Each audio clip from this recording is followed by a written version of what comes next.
Arena football is back in Corpus Christi. Ladies and gentlemen, we want to welcome everyone to the first regular season game, home game for the Corpus Christi Tritons. I'm Iran Hammy alongside TJ Vela. We are in the home of the Tritons, the American Bank Center along the waters of Corpus Christi Bay. What a beautiful sight. I mean, you can't go many places, TJ. Walk out of an arena football game right out to the water, can you? No, you really can't beat that right there. And as a player playing in a city like this, there's truly no place better. Would you rather go play in Amarillo of all places or play in the beautiful city by the bay here in the 361 Corpus Christi, Texas? I know what I'd pick. Yeah, I mean, I was given options when I moved to Corpus Christi, and I chose Corpus Christi. Exactly. So I think that says it all. It is just a no-brainer to come play for the Corpus Christi Tritons, not just because of the beautiful city, the beautiful people, but hard-hitting football that, like you were saying, is back in the 361 after so many years. We missed it, Iran, and we are glad it's back. Thank you to everyone joining us on our local KDF station. If you are tuning in on YouTube, thank you for sticking with us during our pregame show. We are getting ready here for the first kickoff of the Corpus Christi Tritons taking on the Amarillo Venom. Let's listen to that crowd as we get ready to play ball.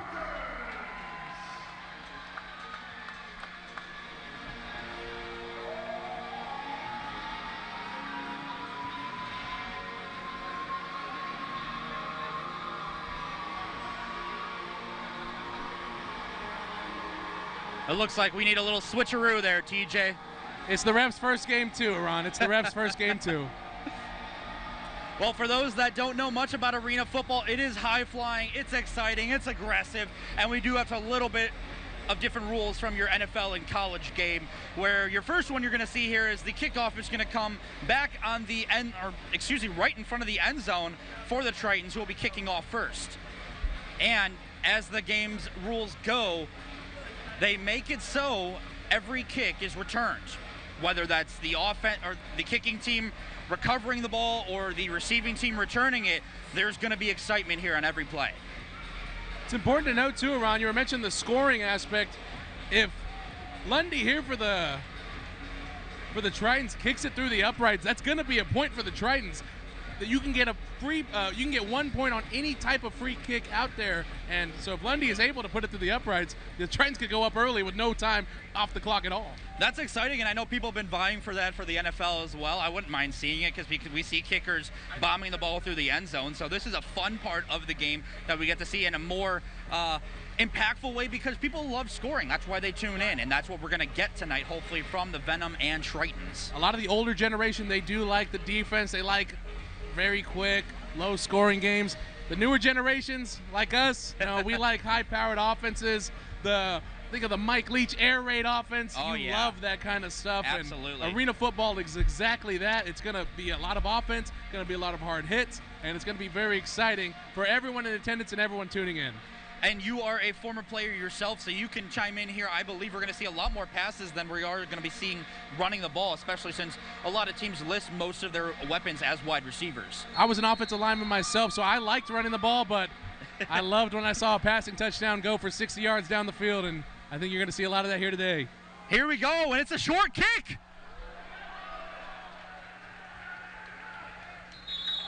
The Tritons recover.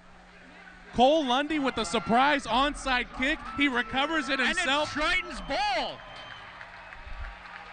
How about that for a welcome to the Corpus Christi area? Again, Cole Lundy, surprise onside kick. His whole entire unit coming to block for him. He's there just to catch the ball on the hop. It had to go 10 yards. It did. Tritons ball early. Oh my goodness, you weren't expecting that, were you? No, I did see him practice it in warm-up, but I really wasn't expecting it.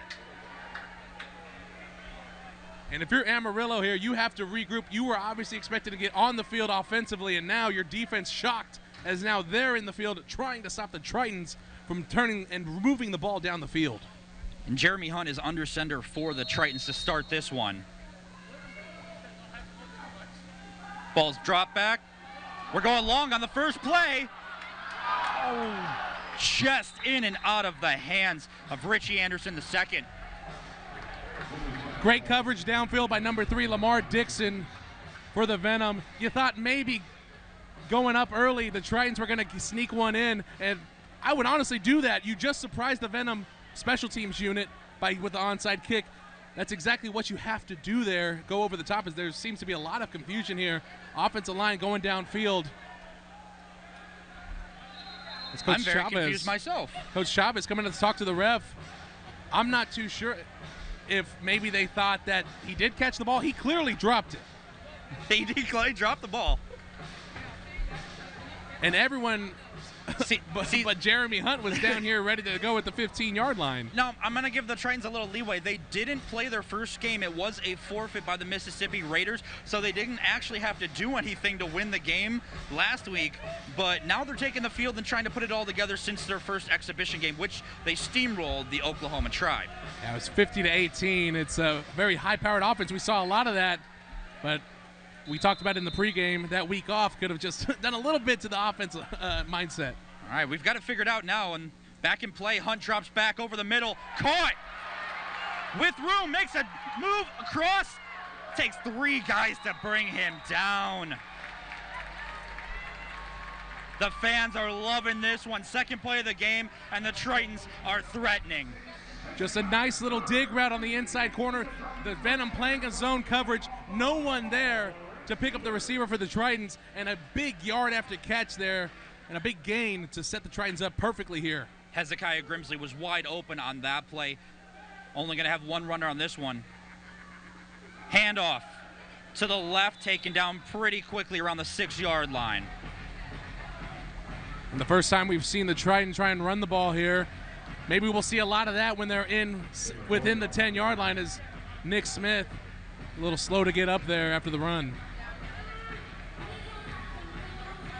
Well, hopefully he's all right. Don't want to get injured this early in the game, or at all for that matter. But yeah, what do you think the game plan is when you get into the red zone with this? It's a lot tighter space than you have on your usual football field.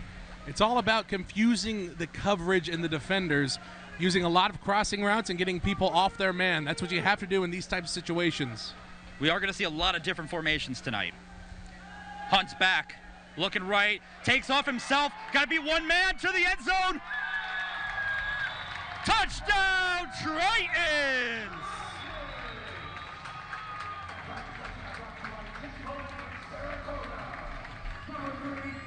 And you saw it right there, Aran. All the different movement with the receivers with their routes. Everyone was on their man. They did a great job covering, but no one was covering Jeremy Hunt. Beautiful job by him recognizing that and running it into the end zone, taking the contact over the goal line for the score for the Tritons. Well, we told you folks it was going to be high scoring. We just scored in less than 3 minutes here. Now we'll see how they go about the extra point, although the referees are conferring to make sure this one does stand. Well, there is a flag on the field too, Aran, so not too sure what that could be about. Maybe some extracurriculars after the play. TJ.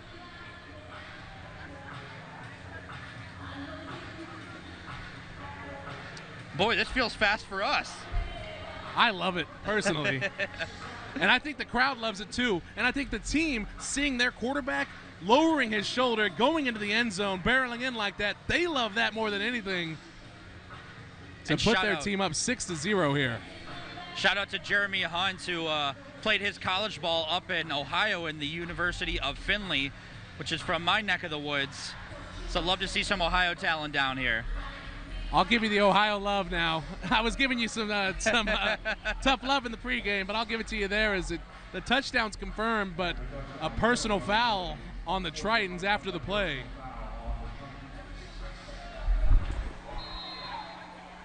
And it seems like maybe the Venom will take that after the point after try. So we'll still set up for a PAT try for the Tritons. I'm a little shocked by that, because if you make them take it here, it makes this field goal a lot harder. Especially on a smaller field, smaller uprights, it's challenging. And look at this, ball goes by the kicker. He has to recover and just hits the deck. And we got some more extracurricular there.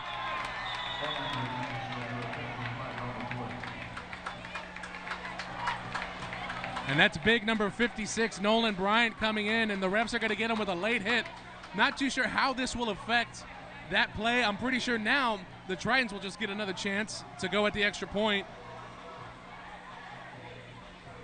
We're already seeing a lot more conversations between referees and players than we usually do in a football game, and I love it. You're seeing a lot of different things from this arena football game. You'll also see a lot of conversations with the fans, too. The fans right up on the sideline throughout this entire concourses. We have a beautiful, healthy crowd out here, so, yeah, they can get right in the players' ears, which, love it or hate it, that's the way it's going to be tonight. And with the fierce in-state rivalry that we have here tonight, I think there's going to be a lot of chirping, not just from the teams, but from the fans as well. It's South Texas versus West Texas. And we don't think they're best Texas, because South Texas is the best of Texas. Deep-rooted rivalry. All right, we'll wait to see what the call will happen here. I believe we're going right to the kickoff now. Every year, thousands of people are seriously injured in crashes involving large trucks and 18-wheelers. At Thomas J. Henry, we believe that justice should be accessible to all truck accident victims, regardless of their financial situation. This is why we're happy to offer our no-win, no-fee promise. When you hire Thomas J. Henry, you don't pay us unless we win your case. Thomas J. Henry handles serious trucking cases and gets serious results for injured clients. Thomas J. Henry. The name you know, the firm you trust. What does Habitat for Humanity build? Opportunity, strength, and stability. Home. Hey everybody, I'm Garth Brooks. And I'm Trisha Yearwood. And nothing illustrates the beauty of what we can build together like Habitat for Humanity. In our work with Habitat, we've seen what's possible. In your community and around the world right now, neighbors are helping neighbors build masterpieces of their own. Visit habitat.org to learn more and get involved today. Unit right there. Welcome back in on KDF. You're watching the Corpus Christi Tritons' first regular season home game against the Amarillo Venom. The Venom just receiving their first kickoff down 6-0 early, will get to take on the offensive side of the ball for the first time in this one. Some confusion there with the Tritons on their first defensive series. Each side needs 8 players on their side of the ball in this arena football game for those new to the game. And still some confusion now with runners running on and off the field. Venom are going to go shotgun here. Quarterback Cole Dalton got the ball, cans it off quickly, and he's wrapped up in the backfield. And that was number 34, Dalton James, being immediately met in the backfield by number 0, Deron Maxwell, immediately breaking through the line and giving no room there for James to even squeak through. Shakoria Smash Jones also helping on that tackle. Great start for the Tritons defense as they push them back just a little bit. 2nd and 11 from the Venom's own 18.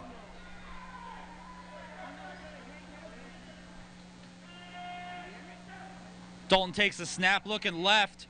Got his man with a great snag heading to the ground.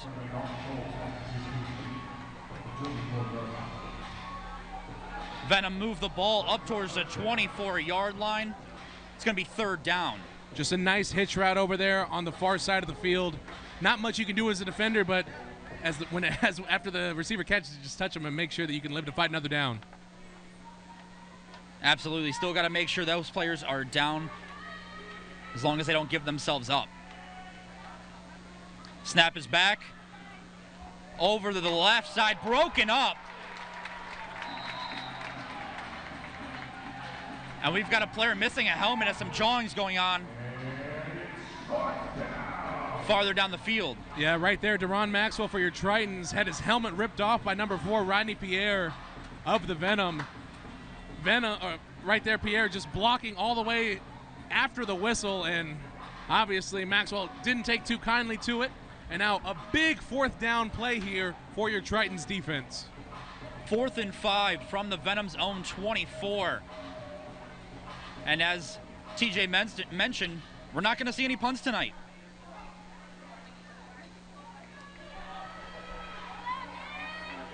So here we go, 4th down and 5. Dalton takes the snap low, corrals it looking right. Receiver's got to come back for it and makes a spectacular grab towards the boards.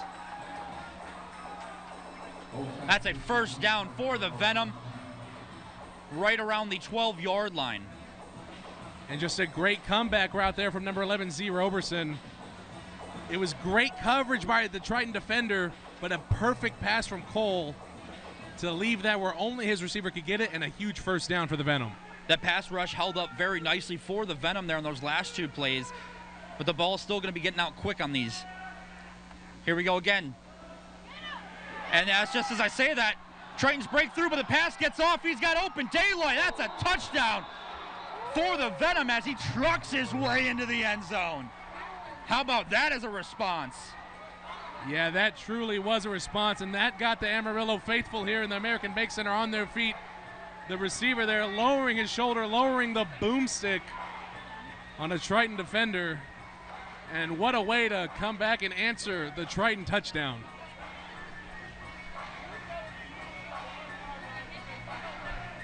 Just a great job by Cole there in the pocket. He saw the pressure. Honestly, if the defender had just went right into Cole, he would have had the tackle and the sack, and we would have had the ball back. But a good job by Cole staying athletic, not feeling too much pressure, and dumping the ball off to his running back, who then scored the touchdown. That's where a composed quarterback comes into play for your team here. Is the Venom look to go for two here. Snaps back. Dalton looks. Throws wide open to the back of the end zone. It's good for the Venom. And now we got some emotion coming out here early on. Yeah, Rodney Pierre is a very emotional player. You saw that last week against Columbus. Very emotional, but he's very good. And so it's very warranted when it comes to that.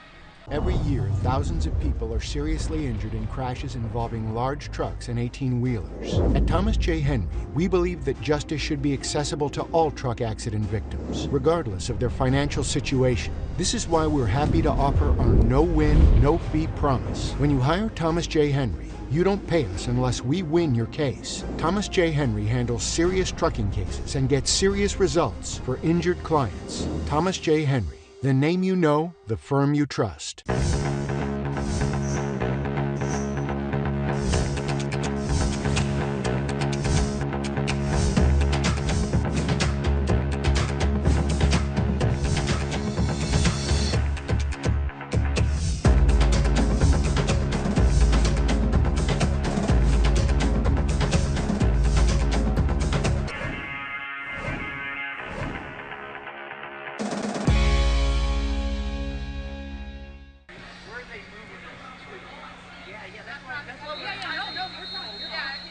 Welcome back, ladies and gentlemen, on KDF.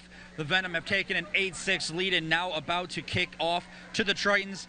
They need a response now as it's getting very physical out there early on. We are only 5 minutes into this matchup. Kicks away. It's going to land just short of the 5 and picked up. Tritons got it. He's got daylight. He's broken free. Touchdown, Tritons.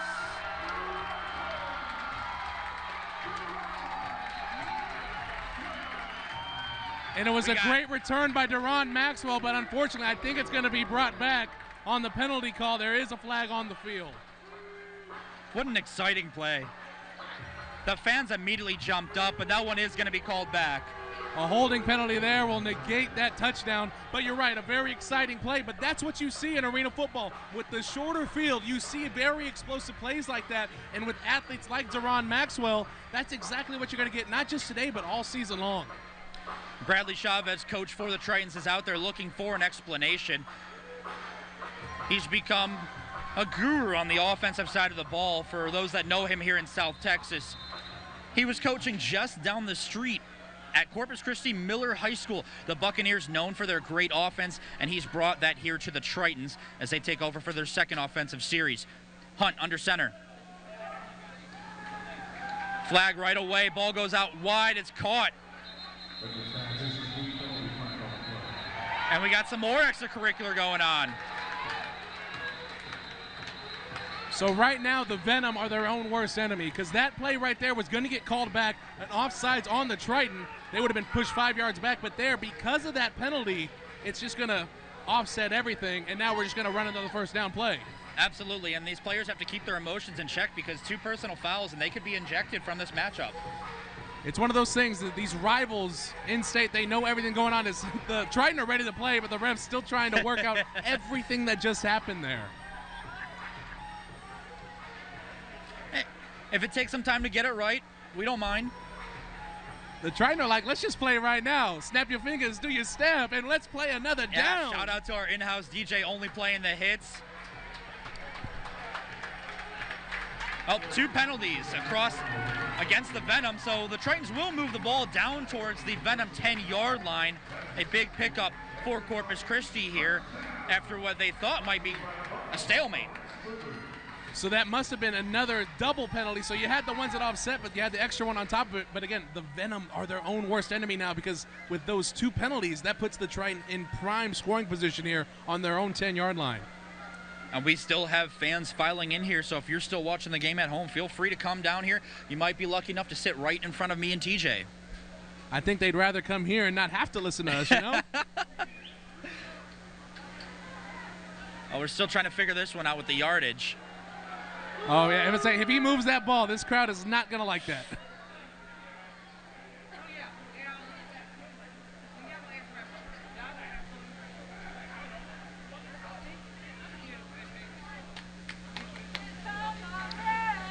Hezekiah Grimsley lines up in the backfield to be the wide receiver runner on this one on the right side. Here he goes. Hunt takes it from under Snenner. Blitz comes through. He gets it up. Touchdown, Tritons.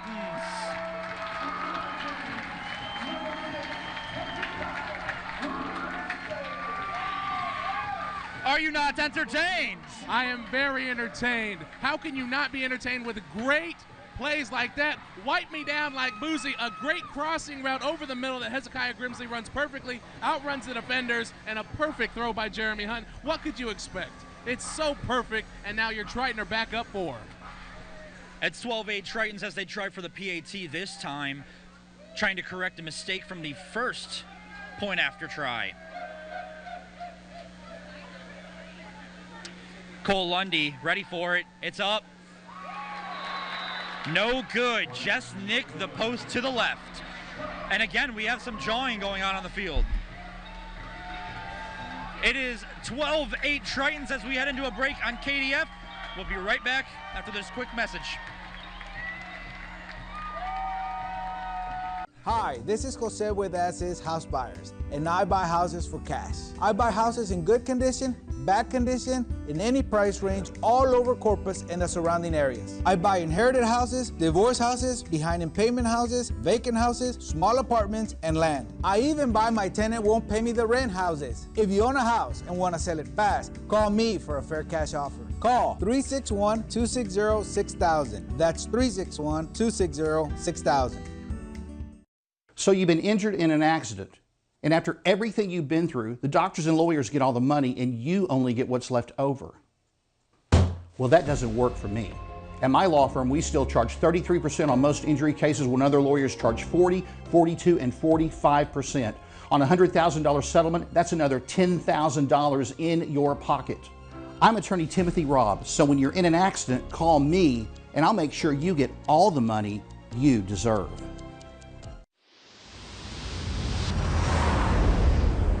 Are you ready to get out of the old and into something new? Gear up for game time and drive home a winner at Mike Shaw Kia. New Kia Forte, now $149 a month. Not a lease, you own it. Or choose a new Sportage, you own it. Now $279 a month. Mike Shaw Kia, SPID at now Corpus Christi. Y donde se compra con mucho gusto. If you've been injured in a serious car crash, you know just how expensive the aftermath can be. Imagine having a team of skilled car accident attorneys fighting for you without having to worry about upfront costs. That's all part of the Thomas J. Henry no-win, no-fee promise. You don't pay us unless we win your case. Thomas J. Henry has a proven track record of securing serious results. Now it's time to let our reputation work for you.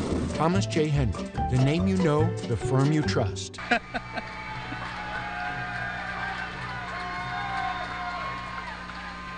Welcome back. If you're joining us on KDF, the Venom take over for their second offensive series, down 12-8 with 8.5 minutes left in the first quarter. Dalton receives the snap, pitches out to the right. Running back's got room. A nice little run down to the 17 for the Venom into Triton territory. Just a great play call there. A little pitch out to Dalton James over to the weak side defense of the Tritons. And not much to do there besides try and block your best. Easy first down for the Venom. So we've seen a little mix from the Venom here. They haven't really done anything consistently yet. Kind of making the Tritons guess on every play. And we got the Triton mascot over here. He's not even holding his Triton. Who'd he give it to? Give it to a fan. Dalton's got the pass, but we got a flag. Maybe the Triton mascot over on this side causing a little bit of issues offensively for the Venom. Getting the crowd into it. I'm hoping he just lets me hold his Triton because it's like a pitchfork. Don't give me that Triton because I'm taking it home with me. It's going to my garage. It looks like we've got some local cheerleaders in the house. Fans still coming in the first quarter. We love to see it. A good, healthy crowd over here. We even have some Venom fans across the field. I see a nice little pod of them. So here we go again. Venom taking a little hit. Dalton's got the snap. He's tries to pitch it out. Gets it off in a little positive yardage for the Venom. How does he do it, TJ? We've seen it all night so far. Dalton Cole able to use his feet to extend plays for his team, but right there, a great job by the Triton defense staying at your position and playing your job so that whenever he does throw it, you can start swarming onto the receiver and make the play just like we saw. The Triton defensive line starting to figure out this O-line, getting home a few times already in the first two series, just not wrapping up Dalton.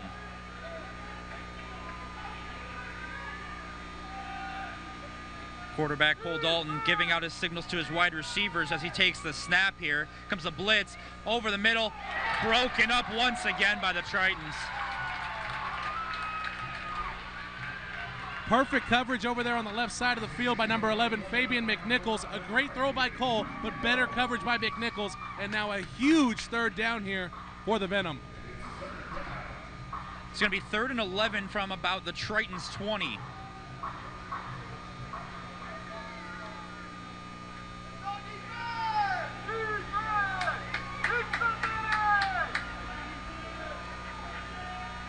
Snaps back.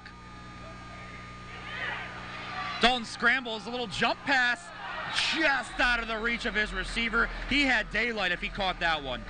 Yeah, Dalton James is gonna be very mad at himself after that one.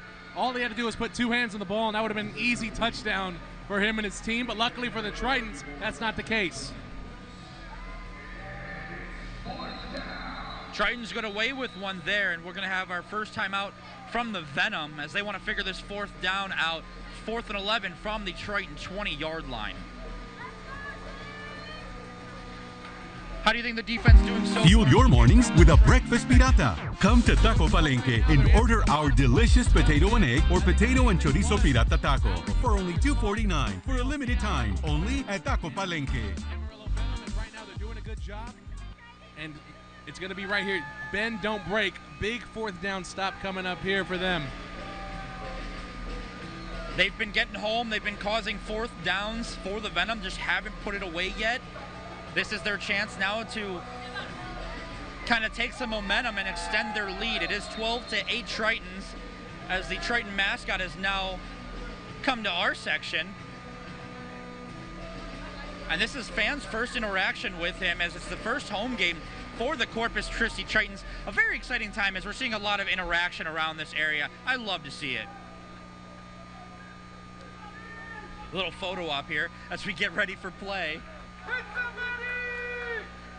Dalton's got the snap. He's looking right. Fly over the top. Receiver couldn't come down with it. Diving catch couldn't be made.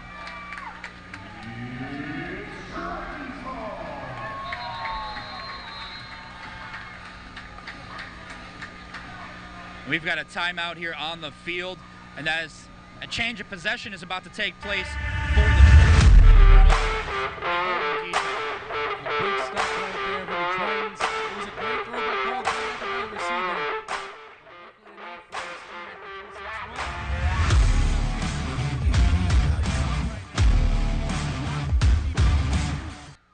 Triton are able to go march down the field and score here. 5.5 minutes left in the first quarter. It's 1st and 10 from the Tritons' own 20-yard line. Successful on their first 2 drives, scoring touchdowns. PATs were no good, though. So they'll go for it on a 3rd series. See what they can do here as Hunt goes under center once again. Here we go, 2 receivers running. Hunt drops back. Had his receiver, a little tug on the jersey, but no call for Grimsley. It's going to be an incomplete pass. Referee saying it's an uncatchable pass. And that's just a tough break there for the Triton. It looked like it was only uncatchable because the defender had Isaiah Grimsley just by the hip. He was not letting him go in, or he was holding him, so that's the only reason why that ball was uncatchable to start with. Had the one-on-one coverage a quarterback loves to see. Just an unfortunate circumstance for them there. See what they come back with here. They haven't run the ball too much except down near the goal line. So we should expect some more high-flying passes, TJ.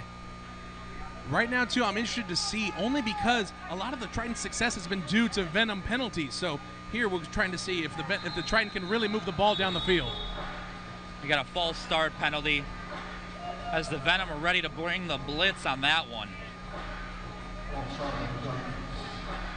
You know, as an offensive lineman, sometimes that's the best you can do because you probably protected someone on your team by false starting and not letting someone go past you there. It's a great way to see it. Glass half full kind of guy myself. Yeah, I'm going to start saying that about all my teams. Well, the Cleveland Browns have so many other issues. I don't know if you can just say that only thing. Back to the Tritons. Here we go. 2nd and 15. Hunt throwing long to the end zone. Just out of reach, but we got a flag in the end zone. That one looked like it hurt, though. Richie Anderson, a good effort from him. Good coverage, and Anderson slammed into the wall there. Not too sure what the penalty can be. Maybe the ref is saying that the defender pushed Anderson into the wall, but I think he was going to hit it no matter what, so it's going to be interesting to see what the call is here. It's kind of like an outfielder running towards the fence to rob a home run, but you're running full speed like this. I think it's a much harder impact. It's even harder when someone's pushing him in the back, just like what got called there. So a penalty will give the Tritons a first down, a fresh set of downs as well, and hopefully continue this momentum moving down the field. Ball moves forward for the Tritons, now up to midfield. Again, going with 2 receivers on the run here. One out wide right. Hunt back. Protected well, throws long, wide open! Grimsley couldn't come away with it. He got some space and had the touchdown if he could make the catch. Yeah, that throw is going to haunt Jeremy Hunt for a long time if the Triton are not able to score here because his man was wide open. Grimsley was. Just overthrew him. And now the Triton, a 2nd down opportunity here. It's going to be 2nd and 10 from the Tritons at midfield. 3.5 minutes left to play in the first quarter.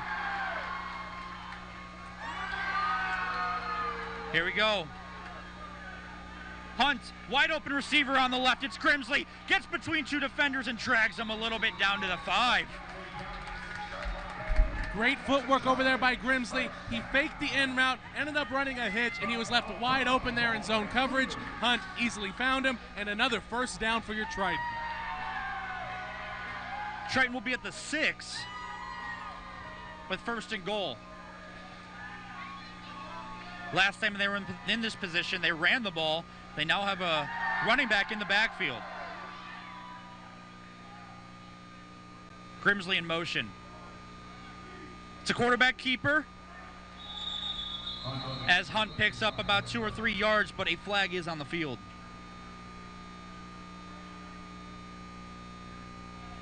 Yeah, right there, the Triton trying to take advantage of the weak side defense of the Venom, motioning Grimsley out to the right side, but that penalty is going to be on the Venom, it looks like, and so that's going to help your Triton out a little bit. Moving up a couple inches, it'll keep the first down. Well, Venom coach Rick Kranz is going to be talking to his team here, I think, at the end of the quarter about all the penalties they've had so far. It's just been one mistake after another. We've got a timeout on the field. And it's something that last week they didn't really see. They didn't have issues with. Offensively, they struggled. Defensively, they struggled, but it wasn't because of penalties last week. This week, it's been their worst enemy. They've played well offensively. Defense has been subpar at best, but it's been the penalties so far that have been the story here in this contest. Absolutely, TJ. And as you mentioned, Amarillo did take on the reigning champions Columbus Lions in their first matchup, and they were a little overwhelmed there with the talent from the Lions. So they're here trying to pick up their first win of the regular season as well, coming down from Amarillo. The in-state rivalry we keep mentioning is strong. We've seen a lot of emotion in this game so far, and we're still in the first quarter. And I love the way this game feels in arena football. It's all fast-paced, it's high-flying. We're seeing a lot of plays and already a lot more scoring we usually do. It is completely different than any kind of football you see. You can go to any high school on Friday night in Texas in the fall, and you still won't see football as exciting as this, what you're seeing right now. Tritons back under center. Hunt. Little pop to his lineman. Oh, TJ, I don't even have to say it. I know you love a lineman touchdown. You saw Austin Schofield declare as eligible before the play. I was hoping that maybe, just maybe, Hunt would throw him the ball. And the big body, he was in the end zone, just couldn't come down with the ball. He's going to have nightmares about that for the rest of his career because you don't have too many opportunities to score as a big body. And right there, just couldn't bring the ball down. Well, great play design. Just unfortunate there. The pass was a little too high for Schofield. Triton's going to get another shot here on second down and goal at the 3-yard line. Hunt in shotgun now. Might have a delay of game. So Tritons now stepping on their own feet will have to back up 5. Going back to what you've said before, though, the mind of Coach Chavez, especially offensively, you saw it on display there. Creative play calling that really caught the Venom defense by surprise. And I've been watching Coach Chavez now coach for a couple of years, and I love the way he makes an offense think and changes everything and makes the defense have to adjust on every single series. Tritons. Here we go again. Hunt rolling right. He's got some space, trucks his shoulder. He's going to be down inside the 5 once again, about the 3, so he gets that 5 yards back. Hunt just doing what he can right there. The pocket collapsed on him. Scrambled out to the right side, put his shoulder down, got back what they lost in the penalty. They did lose it down there, so it is third down, but good job by Hunt, just not losing any yardage there and giving his team a better opportunity to score here on third down. We are in the final minute of the first quarter. The Tritons leading the Venom 12-8, trying to score on their 3rd consecutive series. It is third down and goal for the Tritons. Hunt going under center again. Got one receiver running to his right, a running back in the backfield. Snaps back. Hunt, pass to the left, caught! Touchdown, Tritons!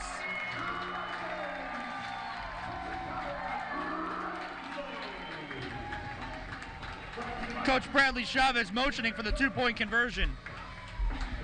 Perfect play call there for the touchdown pass. A flat route on the outside. Perfect pass from Hunt. How many times are we going to say that here tonight already? As your Triton now up 10 points on the Venom prior to the extra point. Well, we're seeing that connection between Hunt and Grimsley has been really solid this first quarter for the Tritons, already connecting on many passes. And now it is 18-8. The Tritons want to extend this and get those 2 points back. So they'll go for the 2-point conversion here. Hunt takes the snap, pump fake. He's got room to the right. He's got in, no problem. 2-point conversion is good. Tritons go up 20-8 over the Venom. 26 seconds left in the first quarter. And just another great job there by Hunt. You had no one on the right side for the Venom, no defenders out there. And once he saw that, he did what any great quarterback does. Kind of reminded me of Vince Young in the 06 National Championship game against USC, going out to the right side and finding a way to get into the end zone for his team and can successfully convert on that 2-point conversion. It's 20-8. Your Tritons are up. We're getting a show tonight here in Corpus Christi, ladies and gentlemen, as the Tritons have their first regular season home game here. And it's a great atmosphere. Love to see arena football in the sparkling city by the bay.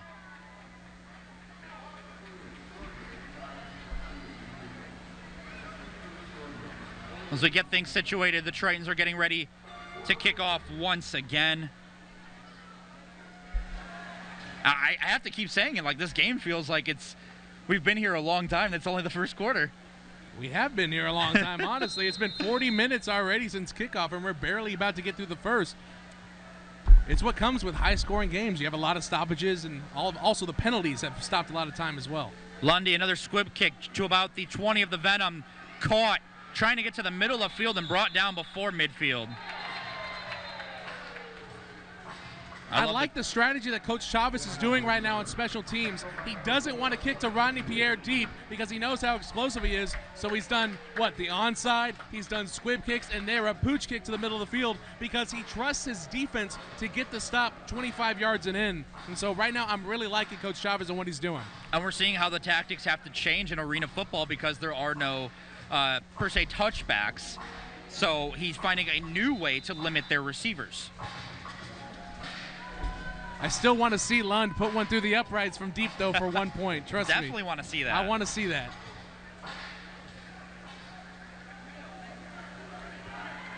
All right, Venom back on the ball on offense. Cole Dalton, the maestro for the Venom offense at quarterback, directing his wide receivers.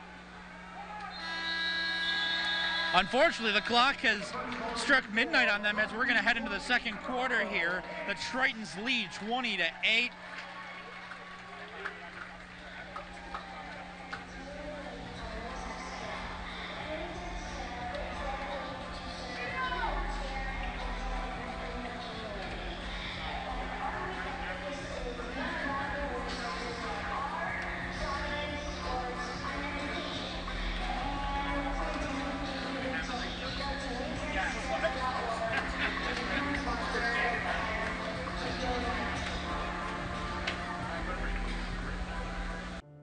The dramatic rising cost of living has caused many people to abandon their pets. Those pets often end up in shelters that euthanize them after just a few days. Well, we're better than that, my friends. I'm John O'Hurley, and I invite you to support Puppy Food Bank with a $15 a month donation. With your support, Puppy Food Bank can ship pet food to rescue shelters, pet food that will save pet lives. So won't you join me? Donate now, and Puppy Food Bank will send you a very nice gift. Finding the truth isn't always easy. You have to follow the leads, do the research, gather the data, check your sources. Oh, and question everything. Untangle the spin and toss out opinions. Filter, sort, and make sense of all the facts. It's a lot of work, but at Chris 6 News, that's what we do best. Because you deserve the truth. Chris 6 News investigates. There that he finds, and a great connection for the first down. Seems like Dalton is settling in now on their third offensive series and starting to figure out that Triton defense. We'll see here on the next play, first down. First down for the Venom at the Triton 15. Dalton takes the snap, quick throw. Caught inside the 10, but he's pushed back by 3 Triton defenders.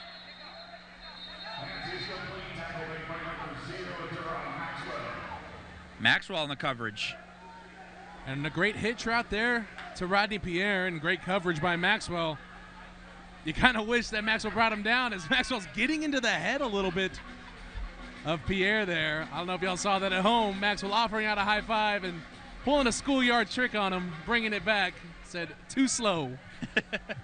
Well, it's going to be second down and 10 for the Venom. Oh, excuse me, second down and 6. And there's a clear offsides as the ball was not snapped by the center to Dalton, and the receivers crossed the line of scrimmage. Pierre just got a little too excited there. A lot of nuances to the arena football rules. I'm sure you've all already noticed that receivers are allowed to be running in motion at the snap of the football, although there are some rules, but for the most part, they're all following them, besides crossing the line of scrimmage before the ball is snapped. You can't do that. And this league bases it off of the Canadian Football League with 2 receivers allowed to be in motion. Dalton in shotgun. Looks like the blitz is coming from the Tritons. Low snap is causing problems. Tritons get home.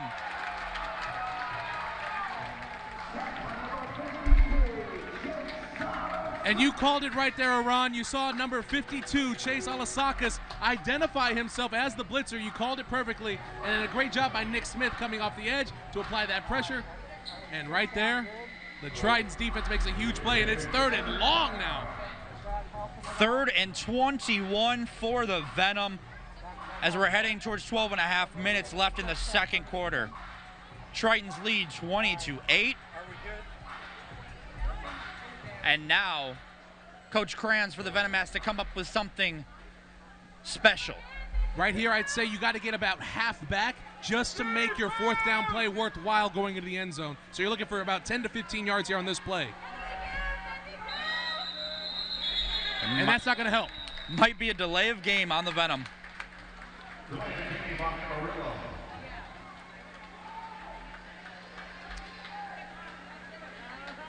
Penalties really hurting the Venom tonight, not just on defense, but on offense now. And those are just morale killers. As a player, as a competitor, you're doing your very best to try and do something offensively, but then a penalty kills the drive that you had. Think about it. They were there at the 10-yard line prior to that offsides call, and now look where they are, on the other side of the field near their own 10-yard line. They're on their own 19-yard line, and as the great Nick Saban says, he calls those drive stoppers. He wants 0 drive stoppers at all times, but the Venom having some troubles here. Ball snapped. Dalton, long throw to the end zone, well over everyone. Long 4th down coming up. And right there, you saw Cole, the pressure got to him. He just had to heave that off the back foot. You kind of wish that Maxwell was a little bit farther into the end zone. Maybe he could get an interception, but something we've alluded to all night, no punting, so they have to run a play here and try and move the ball forward. And at the very least, you're going to want to get some yardage here because the Tritons take over at the Venom 18-yard line. Could be a mincemeat of the defense. Yeah, Hunt right now is clamoring for his defense just to say, let's get a stop right here. Give me great field position, and let's really open this game up. Well, as we mentioned, the Venom have a ways to go. It is 4th and 26. And we're going to take a timeout for the Tritons. And we will be right. If you've been injured in a serious car crash, you know just how expensive the aftermath can be. Imagine having a team of skilled car accident attorneys fighting for you without having to worry about upfront costs. That's all part of the Thomas J. Henry no-win, no-fee promise. You don't pay us unless we win your case. Thomas J. Henry has a proven track record of securing serious results. Now it's time to let our reputation work for you. Thomas J. Henry, the name you know, the firm you trust. On the field, on the court, on the gridiron. When it comes to covering local sports, Chris Six's Larissa Liska is all over it. Happy game night, South Texas! Taking you beyond the highlights and getting the story behind the athletes, the teams, and the biggest games. This is the largest class in program history. Larissa Liska, she knows sports. Your Sports Report with Larissa Liska, weeknights on Chris 6 News. Ball goes long, contact near the end line. Ref's going to call it an uncatchable ball. The 4th down play is unsuccessful for the Venom. The Tritons will take over well into Venom territory, but now we have a flag. A lot more extracurriculars going on in this game. And right there, the ref who called the uncatchable ball was told something by the Tritons number 11, Z. Roberson, and penalties are going to continue to kill the Venom because that unsportsmanlike is likely going to move the Triton up into probably the 5-yard line. And that is a personal foul against the Venom. Going to be a 10-yard penalty. And it's not penalties that are in the game, Iran. It is these unsportsmanlike penalties, these personal foul penalties. And if you're a head coach, those absolutely drive you crazy. It has to, because some coaches think it's a reflection on them.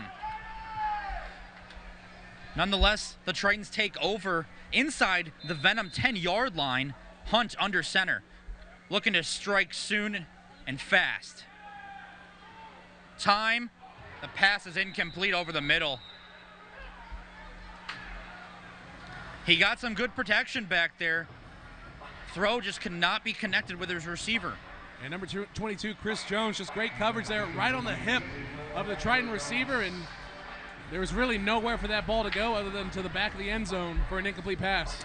That was number 8, Orlando Doss, seeing some action. He was looking for a holding of some sorts back there in the end zone, but to no avail, and now we have a Venom player on the ground.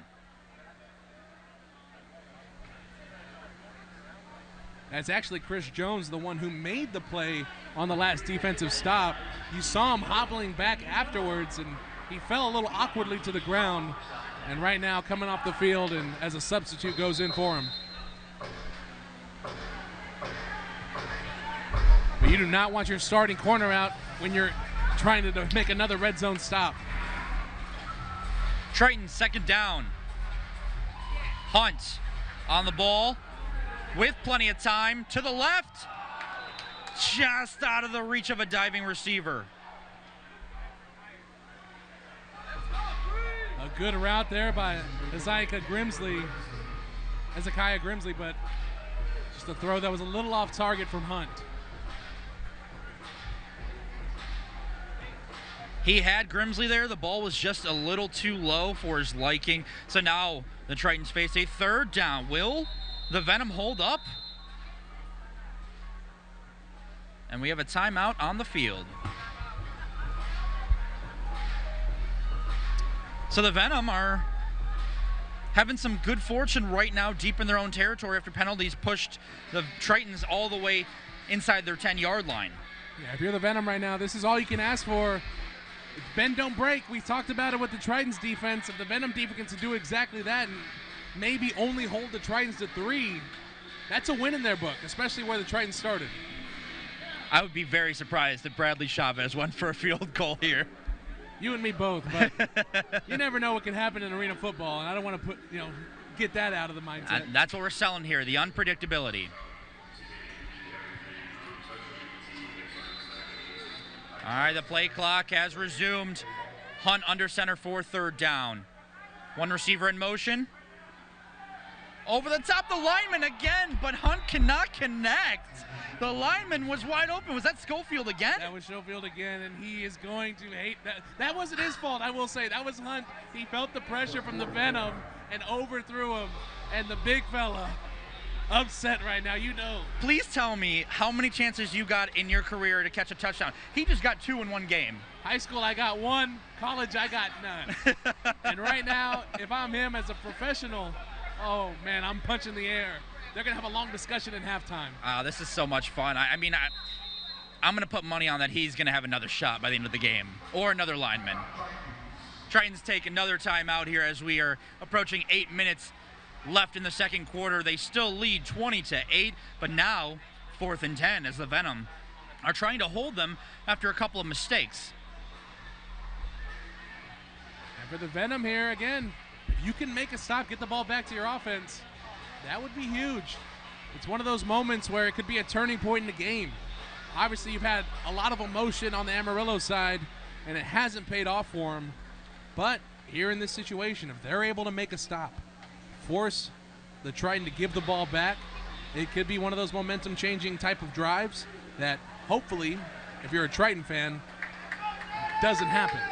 Well, in the previous series for the Tritons, we have seen Hunt keep the ball quite a bit, and he's been quite successful. We'll see how they fare now with 4th down, 1 receiver in motion. Ball snapped. Hunt with time. Ball goes over the receiver's head, but we got some laundry on the field.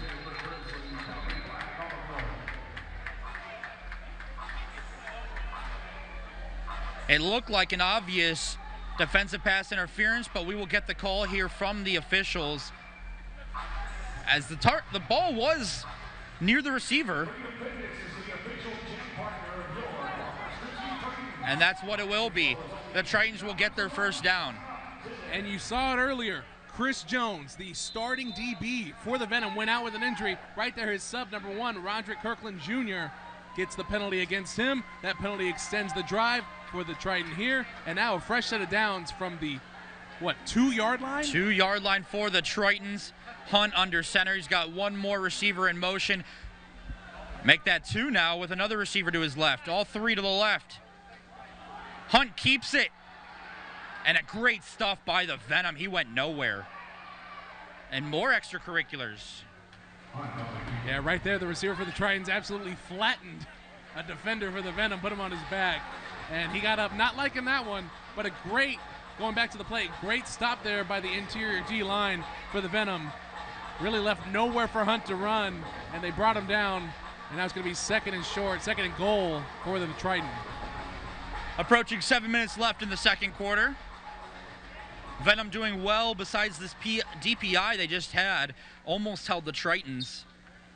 Can they hold them for a few more downs and limit the points here before the Tritons stretch the lead? Hunt keeps again. A little tush push. And he's in! Touchdown, Tritons!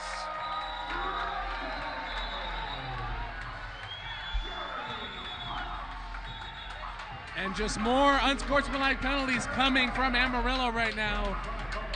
That's smash mouth football right there from the Corpus Christi Tritons. And in this rivalry game, the Venom do not appreciate it. Absolutely not. And away from the play, Doss, the wide receiver for the Tritons, was making a play. It looks like it's on both players. Right there, that's just like when 2 children are fighting, 2 brothers and sisters, and the parents really didn't see who did it, so both of them get in trouble. That's that situation right there. Trust me, lots of experience in that kind of situation.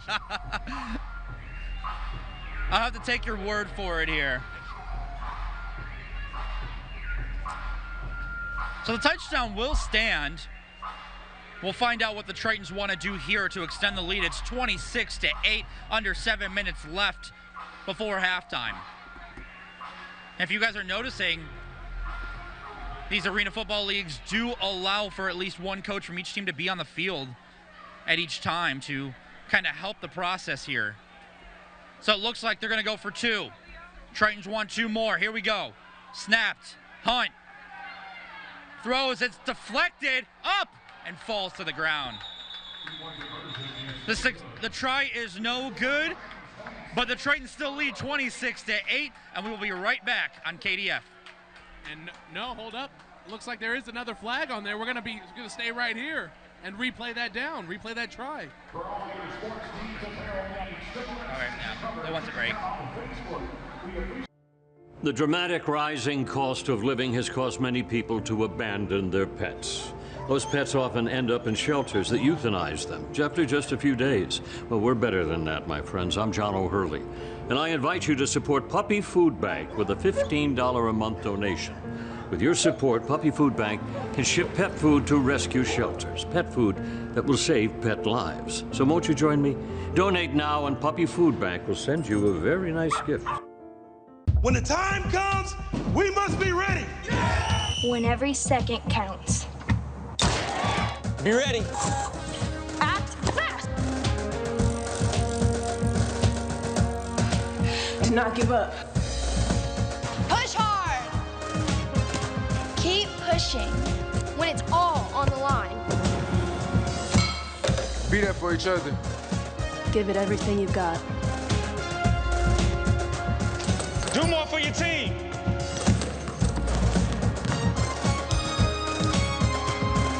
Be ready.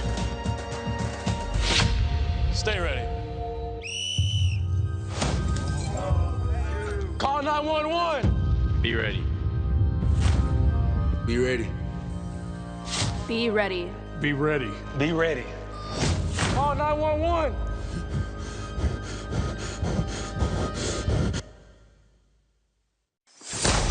A la de 3, empieza el bailongo. 3, 2, 1.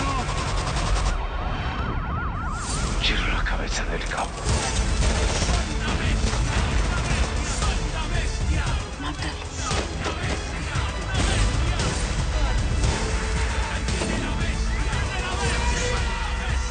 Esto nunca se va a acabar.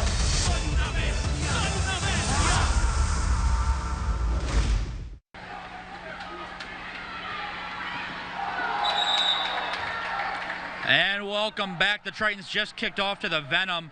As we have a Triton player down, making the tackle around midfield. Yeah, luckily he got up quickly. For a second, the way he was laying, I was a little worried on what happened, the way he came in like a speeding bullet, but luckily, maybe it's just a shoulder, he pitched a nerve. But here, the Venom starting at what looks like the Triton 24. Under 7 minutes to go. Thank you for all joining us on KDF and on YouTube. Corpus Christi Tritons lead 26-8 over the Amarillo Venom. This is the Corpus Christi Tritons' first regular season home game. And the Venom will get another chance here to cut that lead that the Tritons have been growing. Quick throw. And that seems to be the way to do it, TJ, is those quick passes. They're getting out there really quick, getting some good yardage chunks. And there's someone there who made the catch, number 14, Siobhan Richardson. He's been relatively quiet here in this contest. Had a great game against Columbus last week, but here today hasn't really done much for his team offensively. Here we go, again, another quick throw to the right side this time, and that's going to be a first down. And it's interesting to see now the Venom start relying on these hitch routes that, honestly, they had a lot of success with in the first and second quarter. They got away from it because of those penalties. They had to go a little deeper, but now having success early on this drive. And they're going tempo. Just through the receiver's hands in the back of the end zone, but we've got a flag, and the Tritons coaches do not like that one. And we'll see what that penalty is. The way Pierre is kind of reacting, he might think it's on him. Seeing a pushing motion. Here we go.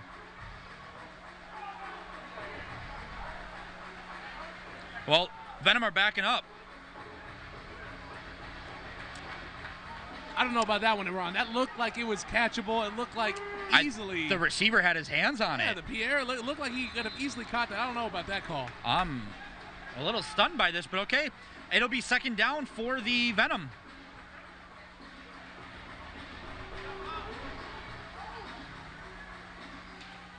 Alasakis getting some direction for the Tritons defense. As he's on the line now. Two receivers in motion. Blitz gets home.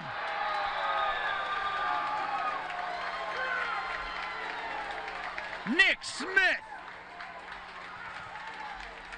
And Dalton wants to go tempo still. He's trying to get his Venom players back on the line.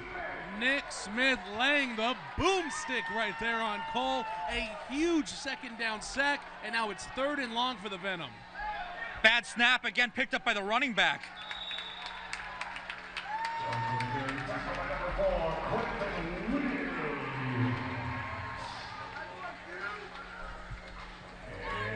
And the center for the Venom right there, you might think he's seeing nightmares right now after the sack by Smith, then that bad snap, and now it's fourth down for the Venom. Things are crumbling for the Venom on this drive as they're going to take a heave to the end zone. Intercepted!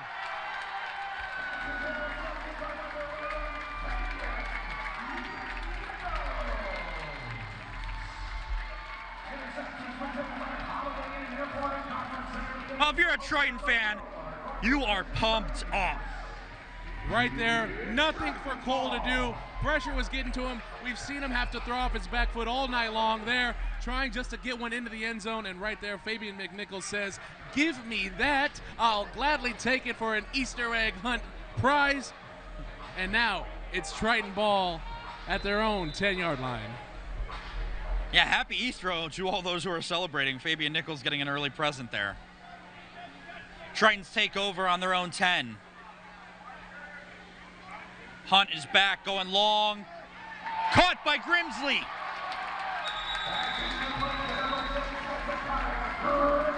And here we go for the Tritons, moving the ball quick. 4 minutes left in the second quarter. Just a beautiful slant route over the middle there by Grimsley. That is one of the first routes they teach in wide receiver school. And just a better pitch and catch. Boom. Huge first down for the Triton. Triton's offense is really clicking tonight. Hunt gets some more direction. They're on the Venom 16, excuse me. Venom looking to make some noise here. They've put some pressure on Hunt tonight, but he's been able to get away. Here comes a blitz. Steps away from the pressure. A wide open receiver, and he missed him. Just flat out missed him.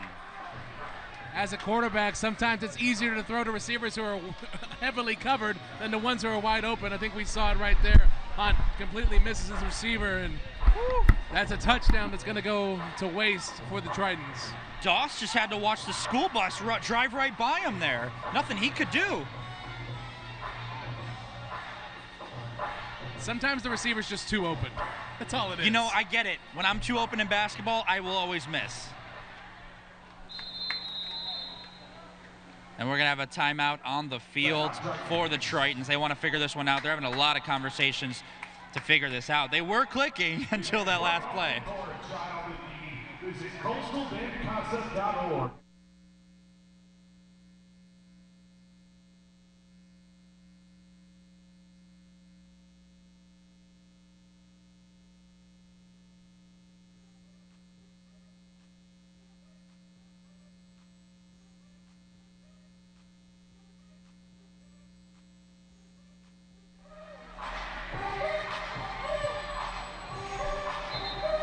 Just under 3 minutes before halftime, the Tritons trying to extend their lead, playing very well in this first half, leading the Amarillo Venom, 26-8. We've been talking a lot tonight. It's been a high-flying game.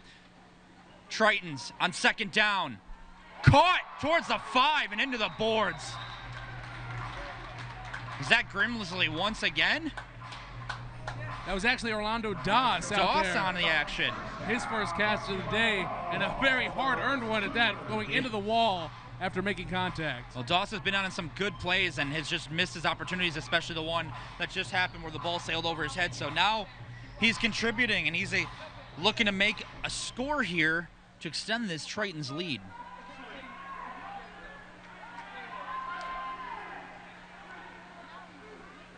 One receiver in motion for Hunt. He's got his running back on this one. A little pitch, cuts back inside, but he's going to go down just shy of the goal line at about the 2-yard line. Yeah, Josiah King there trying to just lean like a cholo and get up into the end zone, but not able to do so himself. Tackled there at the 2-yard line. And if that name sounds familiar, it's because Josiah King is our resident Corpus Christi native on this Corpus Christi Tritons team. He played ball just down the street over at King High School. Shotgun now for Hunt. Hands it off. Into the end zone. Touchdown, Tritons.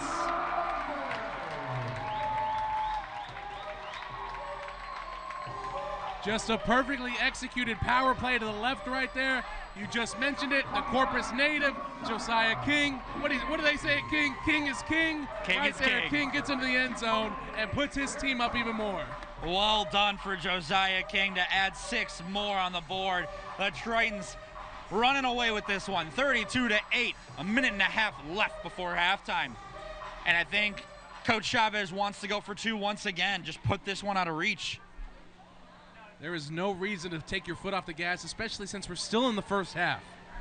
And when you got a game like this, when the scoring can come in bunches, you got to do what you can. Hunt, he's looking left, not open, goes back right, found his guy, 2-point conversion. That's good.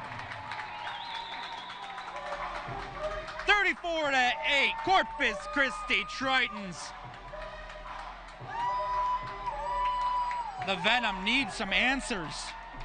The body language is saying it all right now, TJ. They're playing very well on the blue side of the ball. The white side of the ball is not looking too hot, but you know who loves right now what they're seeing? This crowd right now. They're into this here in the American Bank Center. They love Corpus Christi Triton football and the product they're seeing on the field. I'll say it again, welcome back to Corpus Christi Arena football. These fans are loving it. We got one fan down here just trying to hype the whole crowd up. I love it. Fan of the game right there. That guy racing the roof here in the American Bank Center. Give him the Triton. He's getting other people to do it. That's fan of the game. Come on. We've got the fan cam going. Plenty of kids out there loving the game of football, and they get to see it in a new fashion. The growing game of arena football. Here we go. Lundy's going to kick off one more time. Minute and a half left before halftime. Been doing a lot of squib kicks, and he'll do it once more. Just over midfield. Caught. Nowhere to go.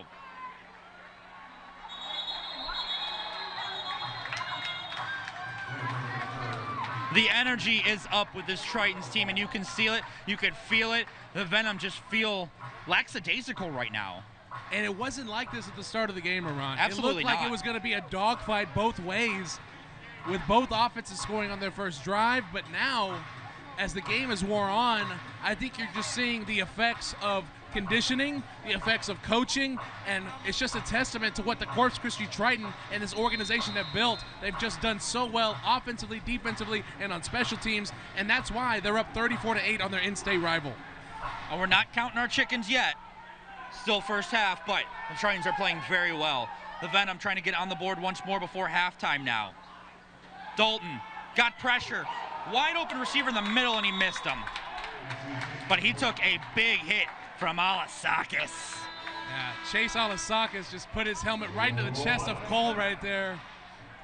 If you go into halftime, Cole might have an imprint of that face mask from Alasakis because, oh my goodness, that one hurt. We have reached the 1 minute warning of the second quarter of the first half. So now with this, we have had a running clock, but the time will stop now on first downs. As the Triton players are hyping this crowd up, they're loving this one. And we see some Venom fans across the way not looking too happy tonight. Well, how could you look too happy? They drove, what, 6-7 hours to get here. They have to deal with all subs. It's not even better than Stripes. And now they're seeing their arena football team get absolutely demolished by the Corpus Christi Tritons. I wouldn't be too happy either. I don't think you guys know about sheets down here. Low snap. Dalt taken down again. That was a one-arm takedown by Mr. Smith. Nick Smith with another sack here in this contest, and he's just playing with his offensive line right now. He doesn't care who he has to go against. He says, I'm going to be back there anyway, so Cole's going to be on the ground. It doesn't matter at this point. Well, the Venom opting to take a timeout there as they got pushed way back for third down. And that's an interesting timeout, I think, there, because third and long, you have to score and get the first down, and if you don't, you give the ball back to the Tritons in great field position. Yeah, and if they have some timeouts, could be another couple of points on the board.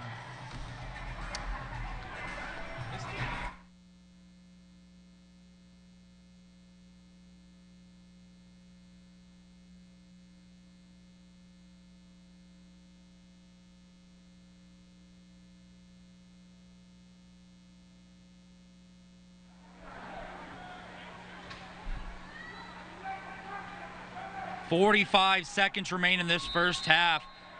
The Venom struggling to find some offensive momentum. They strung together some plays last series, but were halted by penalties and sacks. Going long here, well out of reach. Oh, take cover, fans. We don't have nets here.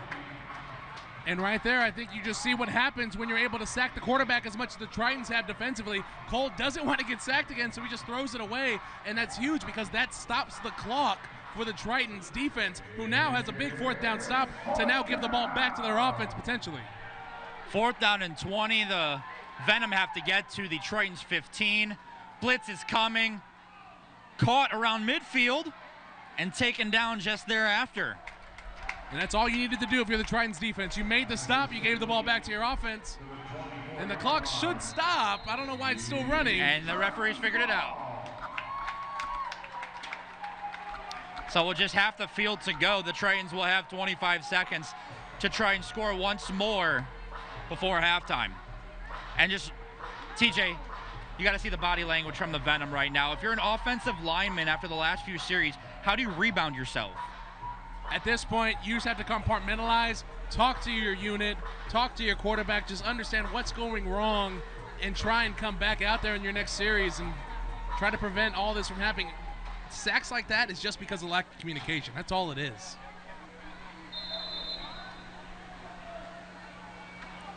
Venom looked to blitz as Hunt is under center with one receiver in motion. Here comes the blitz, picked up, going long. Grimsley had a hand on it, but couldn't pull it in as he was in double coverage into the end zone, into the dasher boards. 19 seconds remain in the half. Second down for Corpus Christi. And I'm curious here, we've talked about Chavez and what he could do offensively. In these types of situations, this is where you open up the playbook and really show that creativity, I think, because it's good. You could just throw it down the field, 4 times and try and make it happen, but I think this is where you really get creative, shock the defense, and that's how you pick up yardage here in these types of situations. Couldn't agree more. Open up that playbook, Coach. The blitz gets through. Hunt trying to evade, pitches it out wide and out of play. And a fan will go home with a lucky souvenir after that one. And I think the Venom coach is looking for an intentional grounding there as Hunt was trying to escape the tackle box, and the flag does come out. Can't believe that fan threw the ball back. One of the perks of arena football and buying a ticket, you get to keep the ball if you get it in the stands. What are we doing over there, bud? I know the teams have to provide 60 game balls, so, I mean, they've got plenty of them. Oh, he's going to watch this broadcast later. His friend's going to tell him, hey, we saw you on TV, and the broadcaster said you could have kept the ball. He's going to slap himself later. Oh, my If you're friends with that person, tell them we will sign their ball. I'm not doing it. I'm not doing it.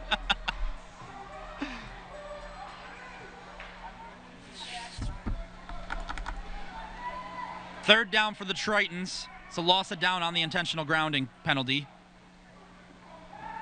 Blitz gets through again. He evades it. Hunt throws. Shot of reach of his receiver. So with 9 seconds left,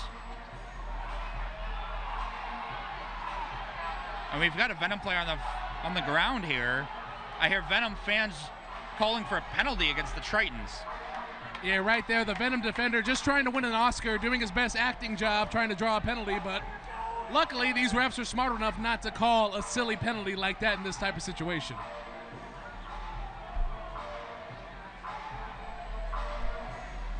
Well, the Venom fans won't get what they want on that one. Hopefully they get them on this one, as the Tritons will try and convert this fourth down play. Time for a Hunt. Pass is too high for his receiver. That's going to be a turnover on downs. The Venom get one more shot. 5 seconds remain. Yeah, that incompletion turns out to be huge because for a Tritons defense who made a stop not even 40 seconds ago, now they have to come back and make one more stop heading into halftime, and it's not going to be easy. It's really feeling like both teams need that halftime conversation to happen at this point. It is 34-8 Tritons, as they will take a lead into the break. But by how much, we'll find out here in the next 5 seconds. It's these types of plays, though. If they're able to get the ball in the end zone here for the Venom, that's momentum going into halftime. So we'll see. And how crucial is that momentum? It is important to note, though, that the Venom don't get the ball to start the second half. The Triton do. If you watch this broadcast and somehow missed that opening kickoff, the onside kick allowed the Triton to start with the ball. So luckily, they'll also start with the ball in the second half. Yeah, we've had some excitement right off the bat with a quick onside kick to start this game for the Tritons, and that's how they got their scoring started. Can they prevent some scoring here as Dalton will look to end the drought? He's got time. He's got the throw. It's intercepted! Tritons got room. He's going to be one. Oh, and he's dragged down at the 15-yard line. That is halftime, but what a play. Maxwell had one guy to beat, the quarterback, and somehow doesn't beat him, but there is a penalty flag on the field. We'll see what it is. We'll see maybe. No, it looks like we're going in. It doesn't matter what the penalty is. Our announcer sending us to halftime. The coaches are hanging around to find out, but the players are heading to the locker room. But folks, that is what arena football is. Excitement on every single play as we head into the break here. Barring this penalty, the Tritons lead 34-8. And we will see you guys in just a moment. 34-8, halftime score. Tritons are up.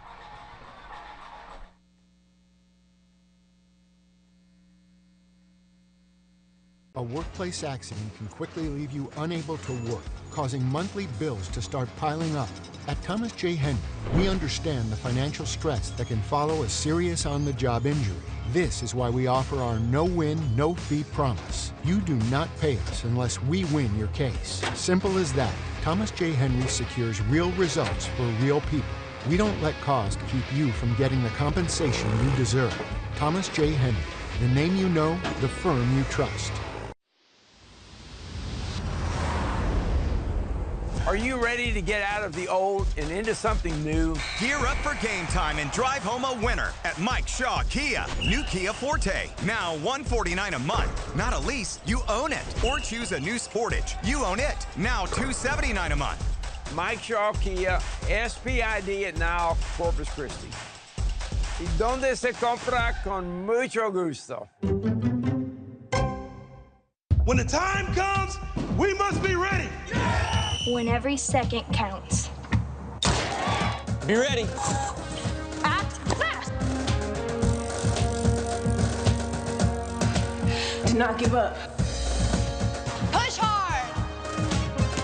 Keep pushing when it's all on the line. Be there for each other. Give it everything you've got. Do more for your team.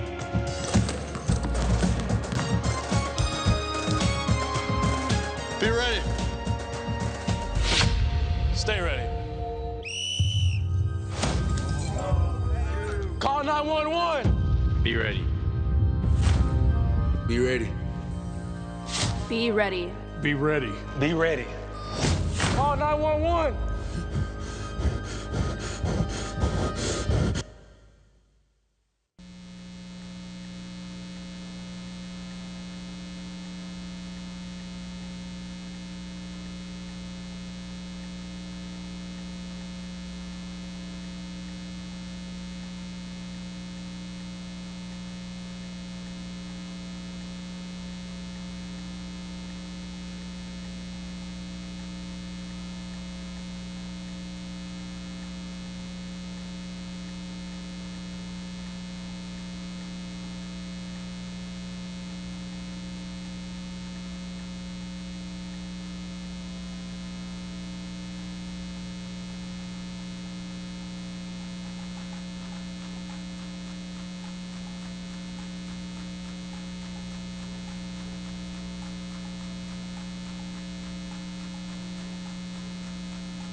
What's up, Triton fan? It's me, Nate from Nate's Next Kid Up.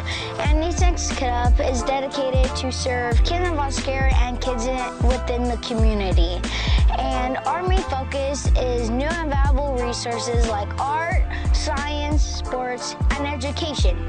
And let's continue to be the change. Go to Nate's Next Kid Up. Do I have your attention? Do I have your attention? Do I have your attention? Do I have your attention? Do I have your attention? Do I have your attention? Welcome to Taco Palenque. This is where the magic happens. We know fresh food simply tastes better. That's why we start cooking your meal at the exact moment you place your order.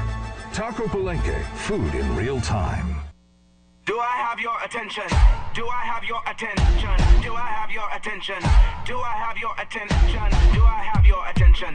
Do I have your attention? Do I have your attention? Do I have your attention?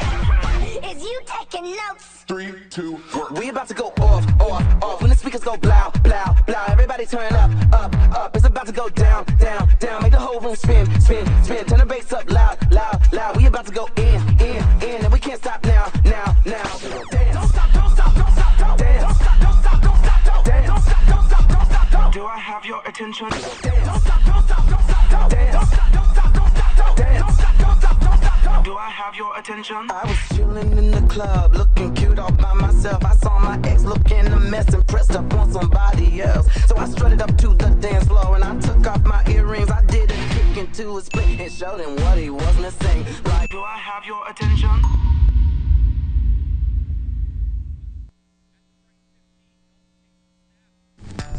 Let a TurboTax full-service expert do your taxes as soon as today.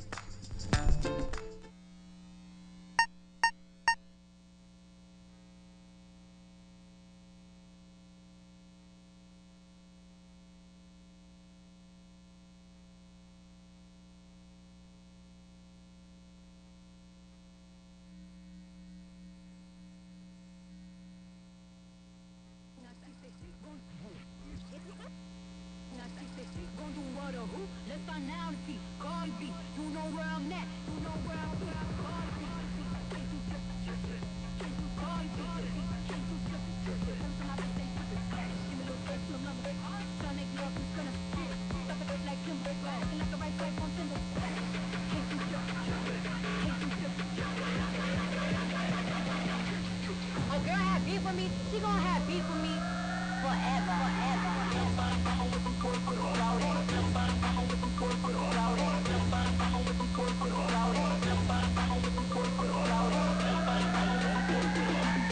This sound like Cardi to the stage. This sound like Cardi to the praise. I mean the free baby money in the thing. It's got to store it in the cage. Lights down, sights down, drip up, right down. See them pop up with the cold up the strip. I get to a big no in the back, shit that. I just get your back, sit back. I just I'm so hip hop, impact like that. Check the bag, the best relax.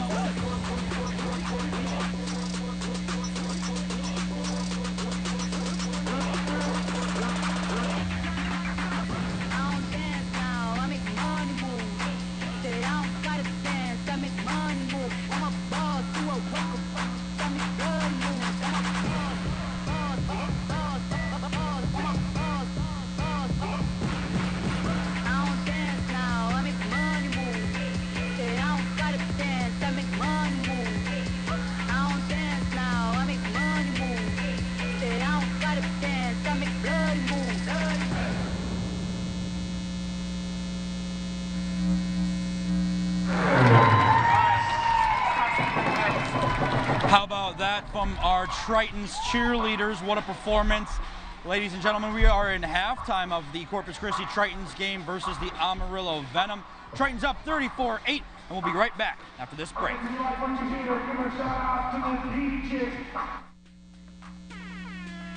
A workplace accident can quickly leave you unable to work, causing monthly bills to start piling up. At Thomas J. Henry, we understand the financial stress that can follow a serious on-the-job injury. This is why we offer our no-win, no-fee promise. You do not pay us unless we win your case. Simple as that. Thomas J. Henry secures real results for real people. We don't let cost keep you from getting the compensation you deserve. Thomas J. Henry, the name you know, the firm you trust. When the time comes, we must be ready. When every second counts. Be ready. Act fast. Do not give up. Push hard.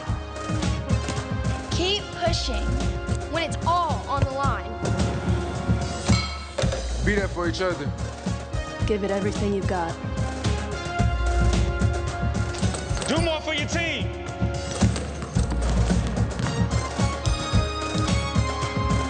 Be ready. Stay ready. Call 911. Be ready. Be ready. Be ready. Be ready. Be ready. Call 911.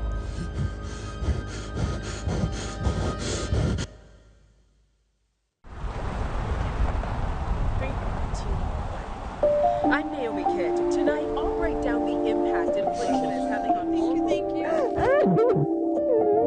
Are you going to pay back the taxpayers?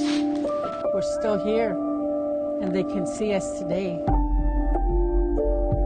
We obtained these recordings. Many of them are going home without their relatives. Walking you into the learning lab. It's not just Brits making the journey here. Inside the museum. Accountability for those accurate officers. Here's my card.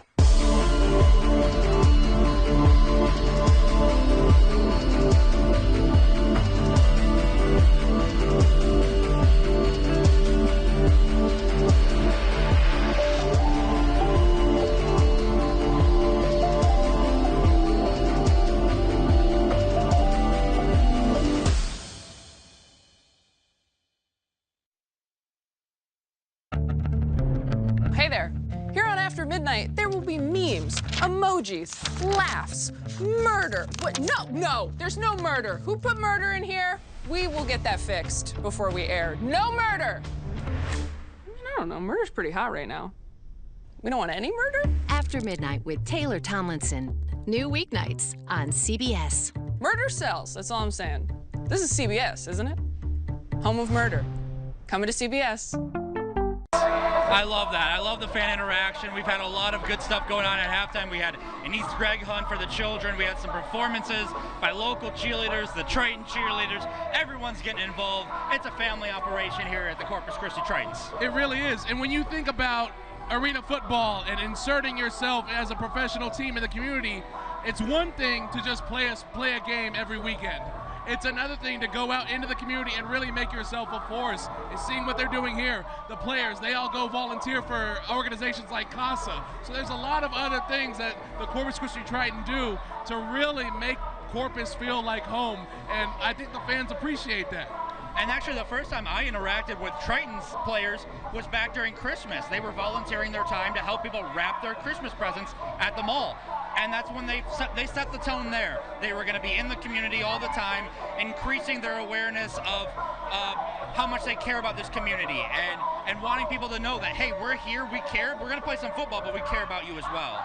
There is no better marketing than going out into the community and really showing that you care and that you're here to represent Corpus in a positive way. They've seen how other arena football teams have done it. They've seen how semi-pro baseball teams have done it. But they here in Corpus Christi. Absolutely, Tritons players are back. We originally created. With under 3 minutes to go, the referees are taking the field. We are close to the start of the second half. We've seen it all in the first half. So we originally created Kid Strong for our daughter Ella when she was 15 months old. What we wanted for our children at the time didn't exist. As a former PE teacher, I was constantly running into kids struggling, not just physically, but mentally and emotionally as well. They just weren't given those tools that they needed to succeed. We created the KidStrong curriculum from the ground up to develop the whole child. So to do that, we focus on mental, physical, and character development. And we'll teach kids everything from shaking hands to how to do a pull-up to how to run correctly. And when you do that, you really just empower the kid to kind of attack life. We use the latest child development research to support the curriculum that we create for our KidStrong families. And our in-house team of experts uses that research to develop what we call the Milestone Acceleration Plan. The KidStrong Map, or Milestone Acceleration Plan, fast-tracks your child's development in 3 key areas to help them win at life. We give parents the tools they need to identify their child's strengths, or what we call superpowers, as well as an accident with a company car, truck, SUV, van, or fleet vehicle is not just another car accident.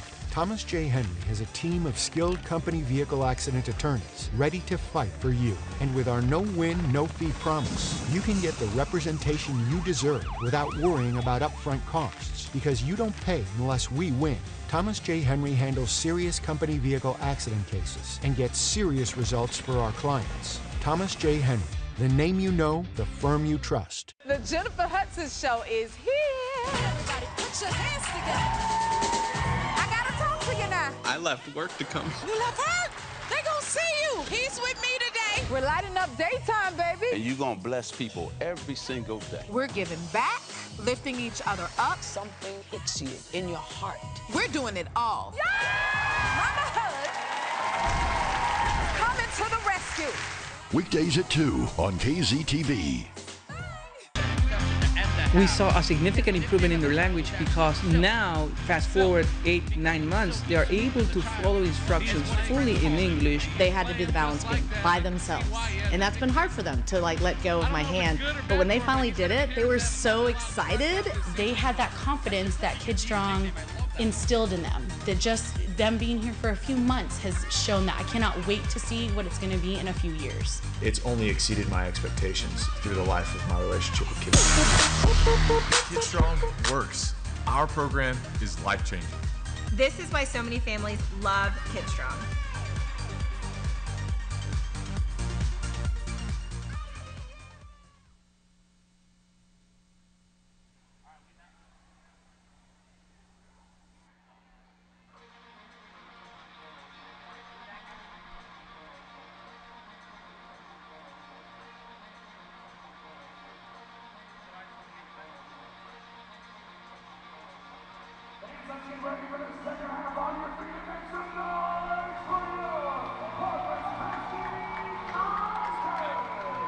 All right, let's do this. Second half. Corpus Christi Tritons playing very well in their first ever home game here at the American Bank Center on the shores of the Corpus Christi Bay, taking on the Amarillo Venom.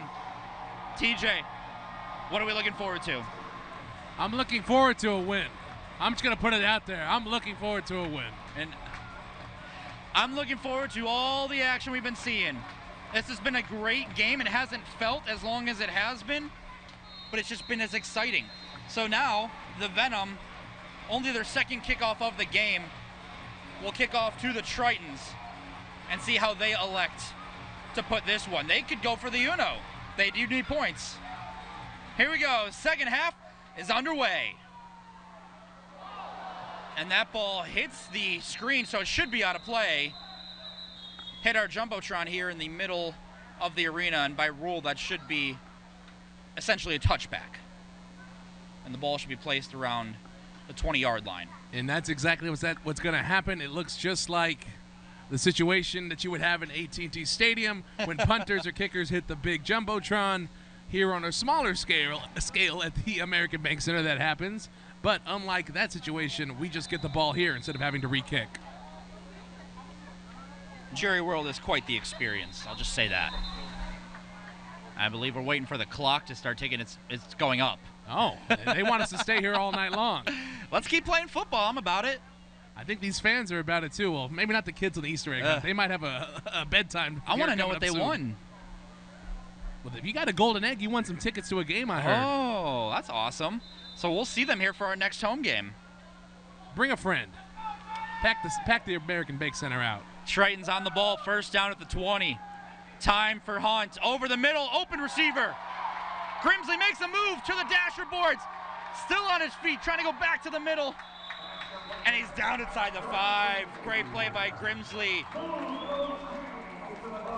And that play started with the great protection from the offensive line of the running back. Gave Hunt so much time to throw, allowed the slant route to develop, and then Grimsley does what he does best. And be an athlete. After he got the ball, huge gain after catch, and now perfect setup here early in the second half for the Tritons. That man's earning his spot on the all-hands team tonight. A few catches, some for touchdowns here. That was just magnificent, and because he was not pushed into the boards, he stayed in bounds. One receiver in motion, it's Doss for the Tritons. Blitz is picked up, space for a Hunt, he's got it, and it's a touchdown for the Tritons. That's about as easy as touchdowns come right there, Ron. Huge pitch and catch for a big gain, and then Jeremy Hunt does the rest. You had the spy on him there at the linebacker position, but there's too athletic for him. Walks into the end zone for an easy score. That's a great IQ by Hunt there, as the DBs all moved out of space because the receivers and all he had to beat was the quarterback spy who was out of position. And now the Tritons will go back to trying the PAT here. Lundy unsuccessful in the first 2 attempts. One passed ball and like it's baseball and another wide left. So here we go, PAT.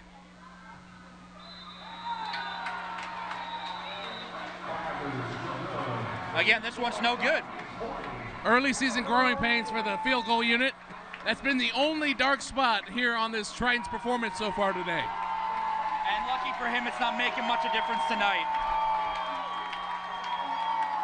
But the 3-6-1 faithful, they love what they're seeing. They're on their feet. They love what the Tritons are doing right now to their in-state rival. And it's a great time tonight. Offensive lineman Nnamdi Banksike is hyping this crowd up. Every time he comes to the sideline, I see him just want more energy from this crowd. Well, as an offensive lineman, this is like your favorite part of the day. Like, you're up 40-8 on a rival. You know that whatever you're doing is absolutely working. This is amazing as an offensive lineman because you know you are a big part of all the points that are getting put up there. Tritons ride the boulder within a minute to score real quickly. It's 40-8. Corpus Christi Tritons over the Venom. Venom still have yet to score since those early moments of the first quarter. Lundy is gonna take his time and recover from that PAT before he kicks this one off. Look for another squib kick, or he's gonna go long, and this one again hits our Jumbotron. So I think we're seeing a pattern here why people aren't kicking long. We got an insurance plan on that Jumbotron. It's getting abused right now in the second half. I mean, it's more beneficial when you do kick a line drive. You don't see the Islanders men's basketball team, the Globetrotters. You don't see Disney on Ice hit the Jumbotron. We're trying to find new ways to make this insurance plan work at the American Bake Center. They're just trying to give you the AT&T Stadium experience. This is better than that, honestly. Forget that stadium. Because here we have winning football. And the Tritons are doing it well. I'm a Cowboys fan, I can say that.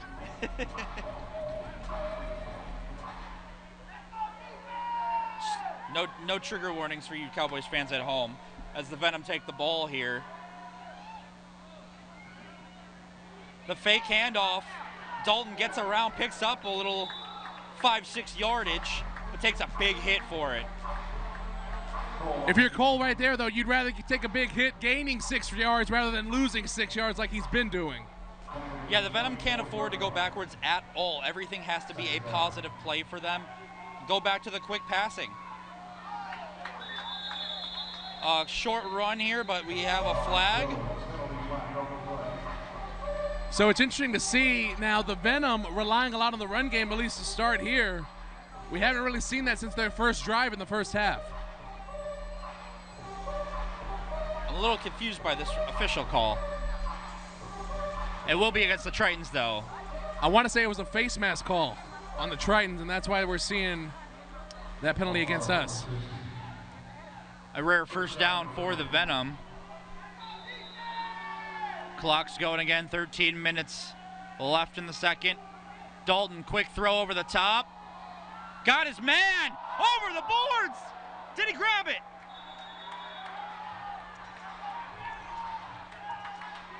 Incomplete pass is the ruling. Wow, oh wow, TJ. It looked like, as our boards are falling down again, it looked like the Venom receiver grabbed it and fell over the boards, and then the next thing we saw was a trade player come up with the ball. Yeah, right there. Everyone was holding their breath. Jordan Seminot came out, said he had the ball, but likely what happened was after the Venom receiver went over the railing, the ball came out, and then Seminot said, well, that looks like a ball to me. I might as well get up and try and show the refs that it is me with the ball. But you could clearly see that he really had no play on that. There was no way he would have made a pick on that. A good throw by Dalton, put his receiver in a good position, just maybe a little too far for him to get a foot down. It is important to note, we've talked about rules all night. Had the Venom receiver came down with that, that still would have been a touchdown, even though he didn't have any feet in bounds. Absolutely. Try again on second down, but somebody moved too early. Yeah, I think right there, that was Pierre again, just going way off sides, getting a false start, and hurting his team once more.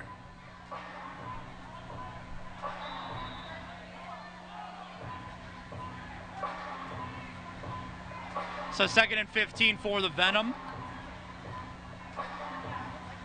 The Tritons mixing up their defensive line combinations to keep this Venom offensive line guessing tonight.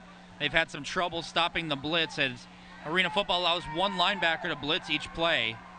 As they're getting ready to do so again, it looks like Smith. Snap is good. Pass out wide, past the sticks, is caught for a first down for the Venom. Inside the Triton 10. Just a great route there on the outside. It looked like it was going to be a go route. It was actually a comeback route that the receiver played perfectly off the back shoulder of the defender. Huge first down for the Venom. Two receiver motion. Dalton's got the ball, and the play's going to stop. Receivers are over the line too soon. This near side ref is right on top of those receivers right now for the Venom.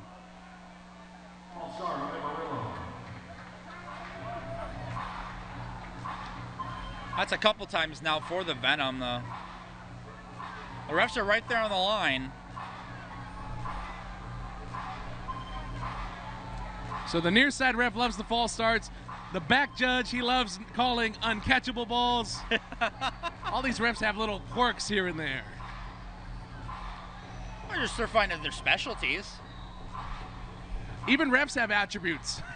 They have sliders They're real too. People. Dalton in the shotgun with a running back to his left. Two receivers in motion to his left. Throw to the left, out of reach. Third down once again for the Venom. Yeah, right there, Cole just flicked that one out there. He felt the pressure coming, so he just tried to get it out as soon as he could, and just a bad pass that no one could catch. We're seeing the offensive inconsistencies between the Venom offense tonight, that they just cannot string together good pass or good play after good play. It's one here or there, but it's not enough to get down the field, as Dalton is having to correct his receivers. All three receivers to the right, two in motion, and might have a delay of game as our white hat referee signals to us. So as confused as the Tritons look there with all the motions happening by the Venom just took too long, and again, This is Lauren. Move themselves back farther away from scoring position. Pushed back now. I believe it's 2nd and goal from the 17, and they are for sure offsides there. That was pretty much in line with me, and I saw the receivers about where the linebackers were. And that was a great job by number 4, Quentin Williams. He saw the motion happening, and he actually went and tried to create contact to show just how offsides the receivers were. And like you were saying, they were way offsides there. And again, 5 yards back, 5 yards back, 5 yards back, and now the crowd is into it.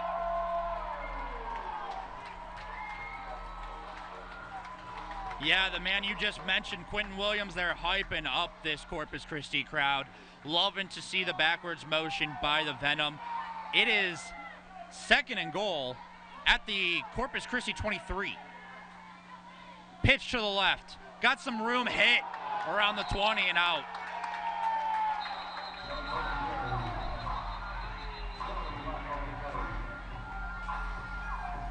A great play by Jason Simon, but it looked like taunting after the fact, and that's a weak call, I think, when it comes to a great play made by Jason Simon. He really didn't do much. He didn't touch the running back. He didn't do anything outside of let him know that you got hit pretty hard on that. And the defensive coach, J.A. Anderson, is not happy for the Tritons.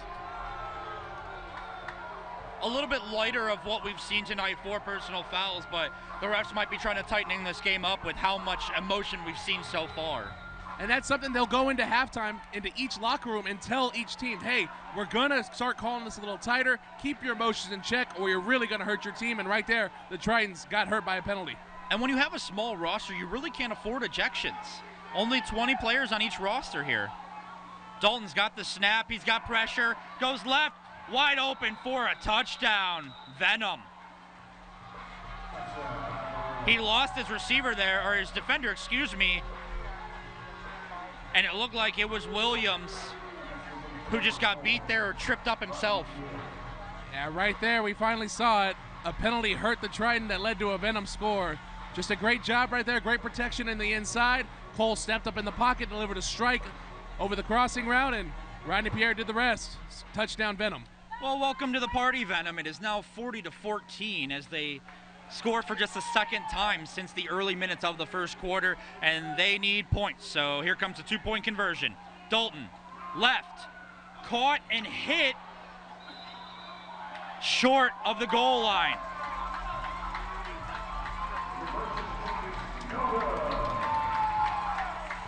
So that play is no good. Tritons lead 40-14. It's cut just a little bit, but still a wide margin for Venom to make up. We'll see what happens next, coming up after this break. We want people to trust that what we're trying to do is provide them a great night's sleep. One of the things that we're really known for is incorporating every single one of our different types of mattresses on adjustable beds. You're not forced to just having one type of mattress on an adjustable bed. You can come into Cantwell Mattress Company and any one of our mattresses will work on our articulating adjustable bed. You can't well sleep without a Cantwell mattress. It's time for the men's 100-meter final, and all eyes are on American Noah Lyles. And Noah would be wearing legendary designer Pierre Cardin. Wow, Emily, is it safe to run in this? Maybe not for the other runners, but you know. Great start, Noah Lyles. Can anyone catch it? It's Noah Lyles right at the line. So we need to go bigger. I can do bigger. Bigger. Come away with a touchdown early on in this 3rd quarter. 9 minutes left to play. Tritons still have a great lead, 40-14. Kickoff is here and gets by the Jumbotron. Tritons have the ball, moving forward. Here we go. Big run across midfield and hit at the dasher boards around the 21 of Venom. Just a great setup there. Great setup there on the kickoff return as easy blocking over to the left side, but now we have a penalty flag. We talked about the extracurriculars killing them in the first, and here in the second already coming out.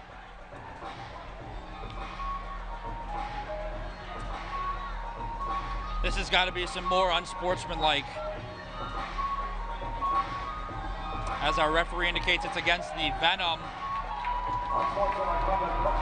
And we've talked about how bad those penalties are. Think about this situation. Your offense just scored a touchdown. The series before that, your defense just made a huge stop on an offense that you haven't been able to stop all day. And now you're giving the Tritons offense, who has been very stout, very clean. Last drive didn't have much success, but now they're going to have great field position to start here on their second drive of the second half.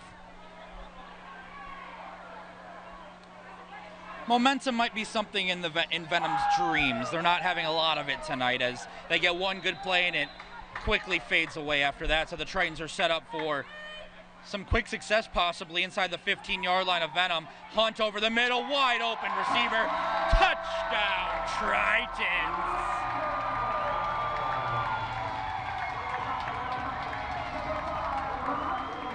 And that drive was all Richie Anderson. He returned the kickoff, and then right there, easy slam route over the middle. Touchdown, Triton. And you're right, that momentum for the Venom, it came and went. It's already back to the Triton side. Poof.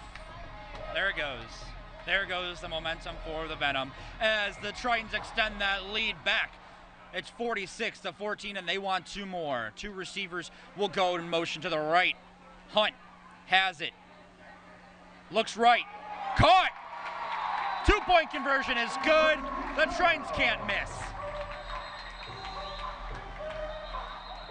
And here we go again.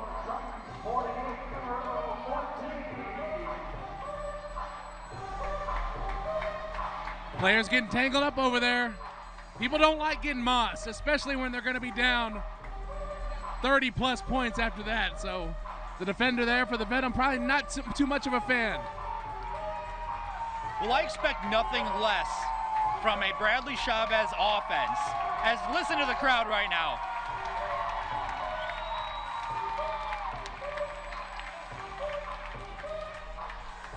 A Bradley Chavez offense that always brings the hurt to a defense. As I mentioned earlier in our broadcast, he came from just down the road at Miller High School, where he's coaching the Miller Buccaneer offense, to high-flying success just one game away from the state tournament last football season. But he's got a great history in coaching, even coached down the way at Texas A&M University, Kingsville, played some college ball at University of Alabama, Birmingham. And here's a little trivia question. Where did he sign as a free agent in the NFL? NFL, I don't know. I know he used to play for the Corpus Christi Fury back in the day. Yes, I don't know where he played in the NFL, He did sign a free agent contract with the Cleveland Browns. You didn't have to tell me that. Mr. Chavez, you have a place in my heart if you are a Brown. I think you're a 3-6-1 native at this point. I am. He already should have a place in your heart. Like I've mentioned, I've loved watching his offense. I love high-flying offenses and the way he plays. As that kick is going to sail down towards the goal line and caught by the Venom. They have some room to return and hit into the dashboards with a great tackle. Who might that be?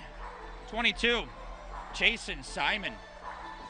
Perfect form tackling Jason Simon across the entire field to make the tackle on that one. Great job by him. We haven't called his name much tonight, but he's been an impact player on the special teams, especially on the kickoff unit. Well, the Venom offense trots out very slowly, and Trot is putting it nicely. I think they know that the clock's already running. They're just trying their best to say, let's get out of here, go back to Amarillo of all places. I can say I've never been to West Texas or Amarillo, so I'm not sure what that drive's like, but I don't like spending a lot of time in the car. Hopefully they make it by morning. Aye. And we've got another delay of game here from our back judge official. That slow trot. It'll make a lot of things happen, especially delay of games. The fans are definitely still engaged in this one. 8 minutes left to go in the third quarter. It's a big lead for Corpus Christi, 48-14. Two receivers in motion for the Venom, and they were close to jumping off there, but the pitch out wide gets them some positive yardage, but a monster hit by Simon again. And we've got wide receiver and DB fighting on the other side again. It's what happens when the DB puts the wide receiver on his back after the wide receiver tries to block. If you're going to let that happen to you as a receiver, that's on you. That's on you, man. Don't get upset. I think at this point, no one really cares. They're like, I'm going to hit somebody. Venom with the ball, 2nd and 15. Quick throw over the top. Receiver's got to come back for it. And that's going to be a classic pass interference by the Corpus Christi Tritons. And right there, the defender just never turned around for the Triton. If he would have turned around, tried to make a play on the ball, maybe that ref calls just a great play, a great defensive work. But right there, you have to turn around. Seminat not able to do so. That's going to be pass interference on him. Joe Flacco's really good at that pass. Became known for throwing the ball a little short. Receivers got to come back for it, and almost every time the defender's going to get in the way. So with some negative penalties there, the Venom are going to pick up 10 yards. 1st down and 10 from their own 20. Dalton throws, caught, and tackled immediately by Maxwell, just shy of the Corpus Christi 20. One thing I've been really impressed by as we wait for the penalty, and it's going to be on the Triton, one thing I've been really impressed by is the tackling of the Triton's defensive players. It's a lot of swarm tackling, but they're also able to make that solo tackle. We've seen it now here on this drive at least 2 times. That's a credit to the defensive coordinator, J.A. Anderson, a former arena football player in his own right. And J.A. there on the field, he's still, even up 34, he's still into his players, wanting them to perform at a high level. So my mistake, the ball was marked just over midfield. So still about 5 yards, and they picked that up pretty easily. Venom 1st down inside the Corpus Christi 20. And there's that hitch route, 14, Javon Richardson. Another hitch route for him, and another 1st down for the Venom.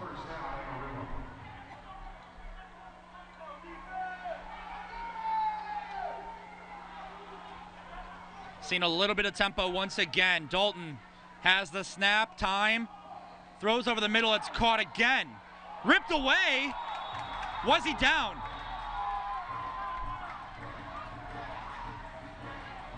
I think the ref may say the receiver was down before the ball was transferred. But no! Looky what I found. That's a turnover. Tritons ball.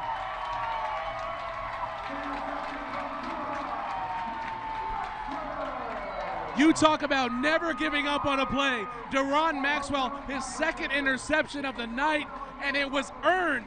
Oh my goodness. He plays the defense over the top of the receiver. He's fighting for the ball as the receiver's going to the ground. The ref said the receiver never had full control of it. As they're fighting to the ground, Maxwell rips it out of his hands, gets the interception. 1st down, Tritons. Well, once again, momentum has left the stadium for the Venom. Tritons taking over as the Venom were charging to try and score a 2nd consecutive touchdown. You say momentum's trying to beat the traffic? Over that bridge you talked about. They have to head north, right? Up through San Antonio. San Antonio. Hey, what's up, Triton fam? It's me, Nate from Nate's Next Kid Up. And Nate's Next Kid Up is dedicated to serve kids in foster care and kids within the community. And our main focus is new and valuable resources like art, science, sports, and education. And let's continue to be the change. Go to natesnextkidup.org to become a sponsor and to join my team.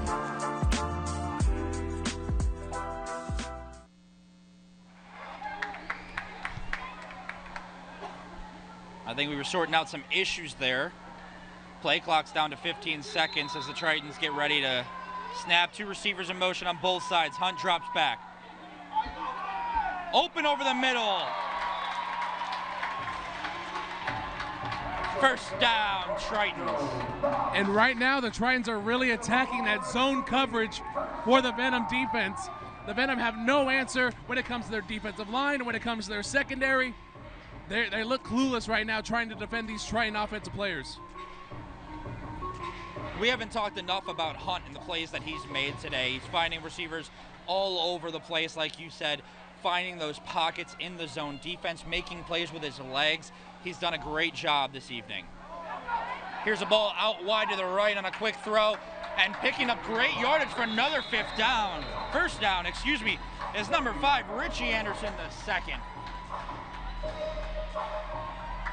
Anderson comes from a rich football family. His father played some ball at Penn State as well as him. And his father, Richie Anderson, played, you could say, a few seasons with the Jets and Dallas Cowboys. As a face mask penalty there will hurt the Tritons, bring them back after that nice gain. But what you were saying, to your point, that's why we see so much explosive firepower of Richie Anderson. It's in his blood. It's what he knows. He knows ball. And that's what we're seeing here today.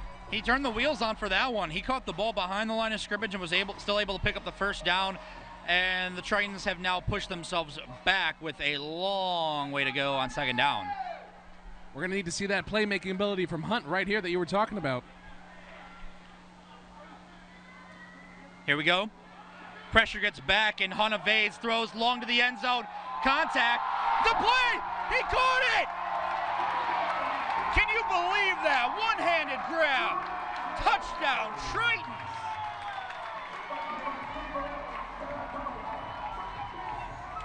Oh my goodness. Who needs two hands when you only need one if you're his side? That's Kaya Grimsley. What a catch. What a throw. Touchdown, Tritons. Put it in the Louvre. What a grab. Grimsley just excelling once again.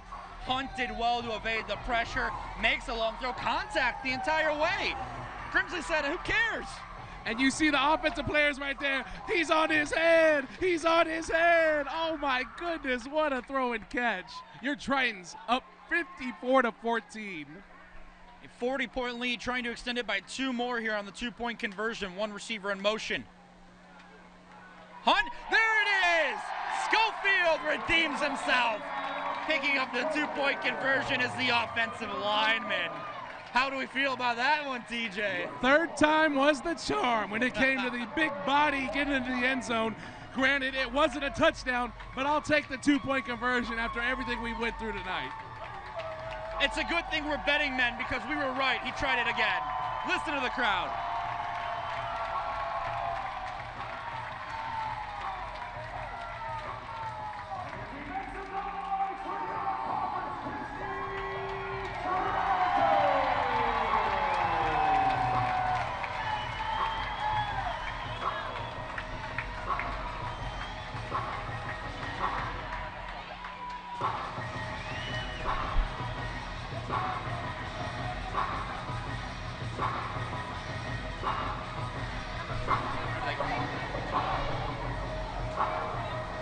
I'll reopen it.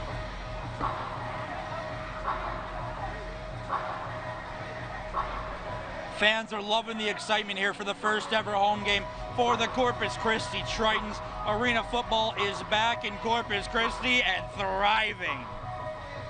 It's not just back, it's here to stay.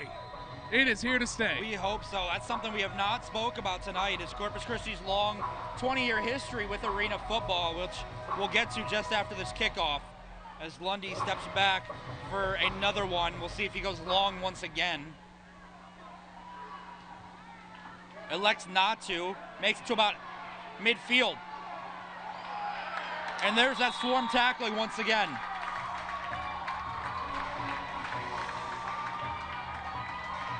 The Tritons are playing at such a high level, all parts of the game so far. And even up 56-14, they're not letting up.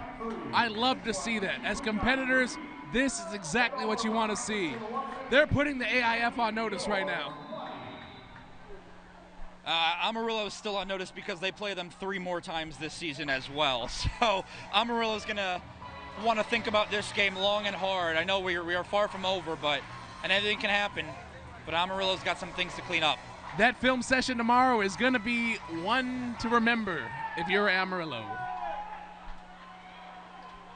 Dalton with the snap, runs left, and pitch. It's fumbled. Ball's on the ground, but the offensive lineman quickly falls on top of it.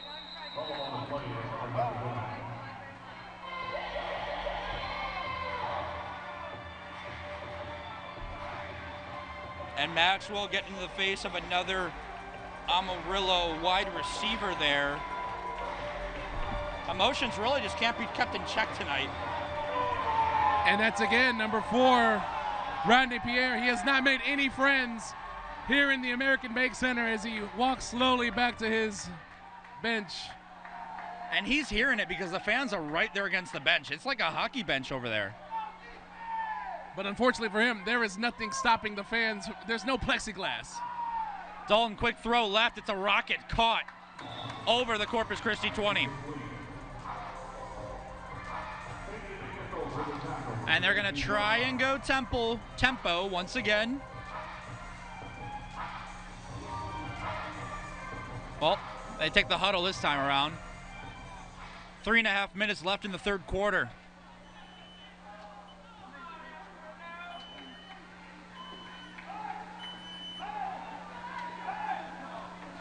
And they're going to run this one all the way down. Dalton's got it. Flags on the ground. Pass is caught out right. Breaking tackles. Ball's loose again. Ball's on the ground. Tritons come up with it.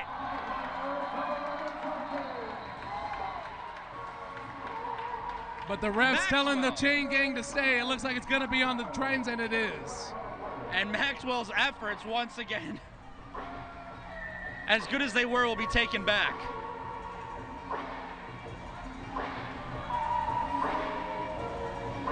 Some people just have an eye for getting to the ball, and Maxwell does. You've seen it. He's gotten the interceptions. He's gotten the rip outs on the fumbles.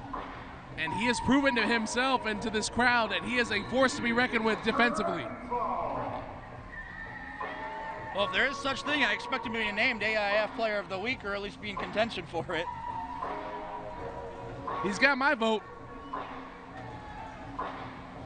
There's a lot of discussion going on about this penalty and what ensued just afterwards. So while they figure that out, we can talk about Corpus Christi's history with arena football, as they're still trying to figure out the spot and everything. As I mentioned, back in early 2000s, Corpus Christi had the Corpus Christi Sharks play right here at the American Bank Center from 2007 to 2009.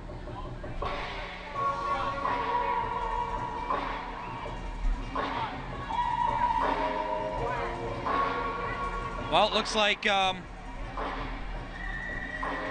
Venom do keep the ball inside the Corpus Christi 10, down at the 6. Clock's running under 3 minutes.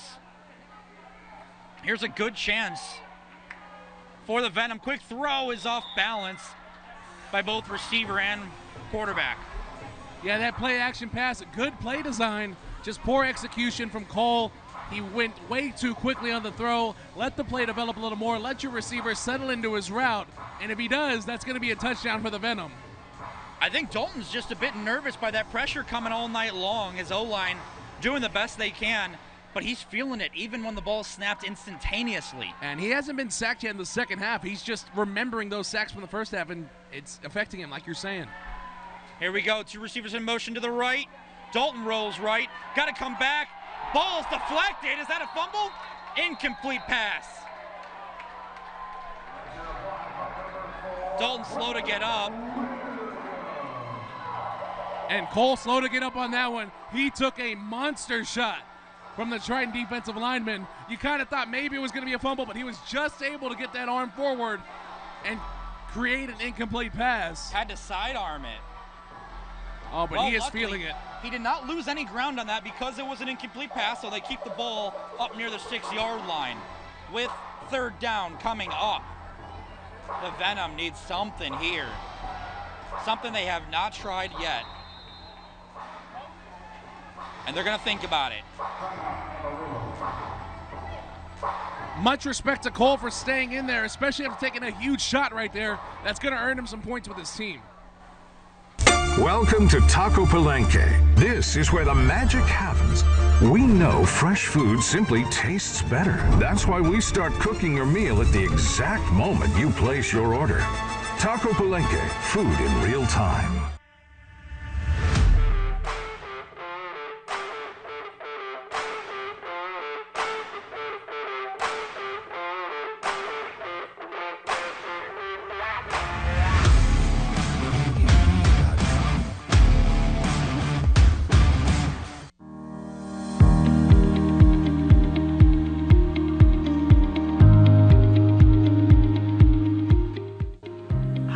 This is Stacy, and I would like to help you love where you live.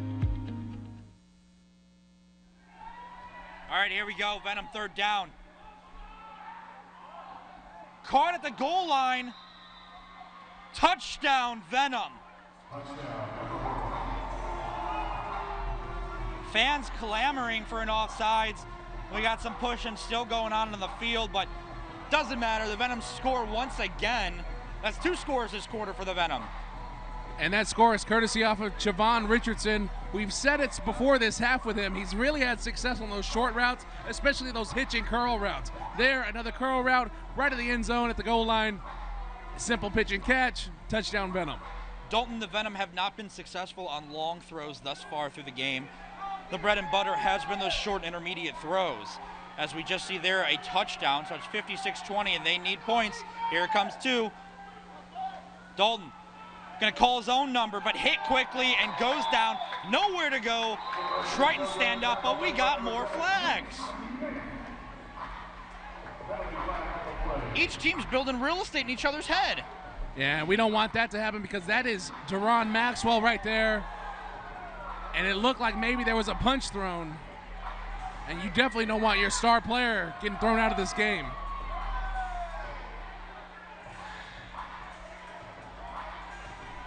This one's getting out of hand a little quickly. And Maxwell's gone.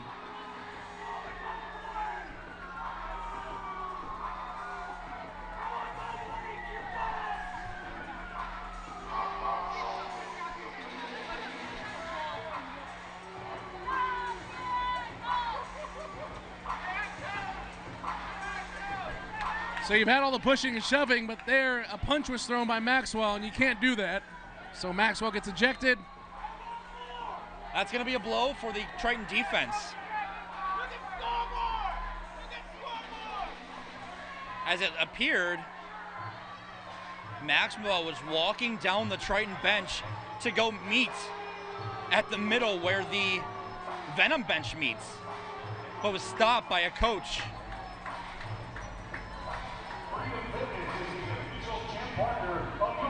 All right, now that we're calming some nerves down.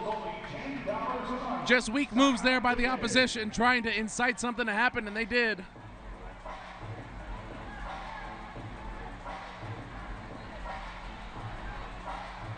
Through all the skirmish, it's 56-20. If you're the Triton here, though, you need to keep your cool. You need to keep your head. Yes, you're up 36. There's still a whole nother quarter to go. You have to end this game and leave here with a win. 17 minutes left to play in this game. You still have to think about the rest of your season as well. You don't want any suspensions from the league, as this one has been testy so far. Kick coming from the Venom. Do they dare an onside kick? And I don't believe that one went far enough, but I called it. Needed about 6 more yards on that one. Oh my goodness. Poor execution. Maybe I am in the right position.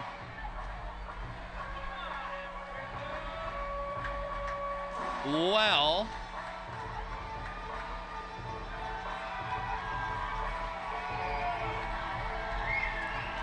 the Tritons are going to get some prime real estate.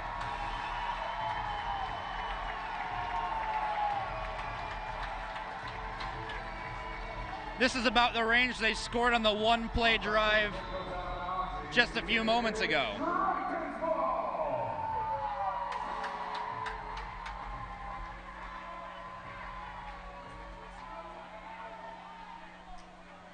Hunt still under center. He's got 3 receivers, 1 in motion, coming around to his right. Got time, steps up in the pocket and takes off. He's got room, dives. Cut short at the 1, but what an effort.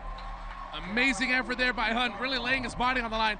Even up 36, he's diving for the end zone. He's diving for his team, trying to score more points, and that's going to earn him a lot of points and respect from his teammates. Shout out to the GMAC product, getting to the 2-yard line on that one. It's 1st and goal for the Tritons once again with just about 1 minute left to play in the quarter.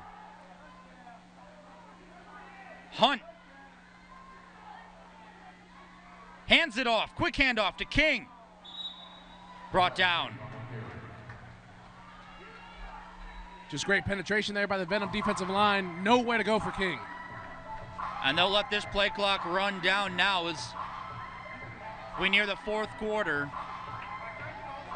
36-point lead for the Tritons. Now, we didn't know what we were going to get with the Tritons. The only thing we've seen from them this year was an exhibition game against a team not even in this league. Their first game never happened, so they're putting on a show in their first performance. And technically, if you're going by that score, it was 50-18. This is 56-20. They're playing better tonight. Absolutely. Turnovers, touchdowns, the works. The only thing they're missing is an Uno. I need it so bad. You don't understand how desperately I need an Uno. Well, timeout for the Tritons here.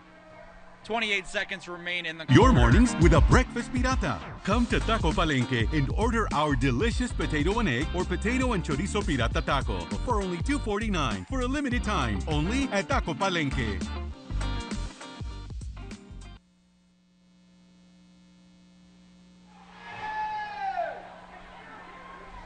Tritons on the 2. Receiver comes around to the right. Handoff again. Great stuff by the Venom. King has nowhere to go. Tried to jump that A gap, but it was shut down. And the Triton electing to keep the ball on the ground here, so if they do get stopped, the clock continues to roll. But right now, the Venom doing a great job of getting penetration on the offensive line and making the stop in the backfield. And this one's going to take us into the 4th quarter. I don't think we'll see another play. And that is it. We head to the 4th quarter with a huge lead by your Corpus Christi Tritons in their first home game, 56-20. We'll be back for the 4th quarter right after this. No one thinks a tax scam can happen to them until it does. What do you need to know to protect yourself? One of the most important things is to not open or click any emails, text messages, or social media messages claiming to be from the IRS. The IRS will never initiate contact with you by these methods. That's right. This is known as phishing and can look very convincing at first glance. Another tactic scammers use are phone calls accusing taxpayers of fraud and threatening lawsuits or arrests if they don't pay a fine immediately. They use fear to get you to act quickly before you have a chance to think. Know that these phone calls are always fake. The IRS will never call you threatening legal action. With common tactics like these at play, you may be wanting to rely on professional help in filing. We recommend finding a local BBB accredited and certified tax professional or online service you can trust with your sensitive information. For tax help and more phishing information, visit irs.gov and bbb.org.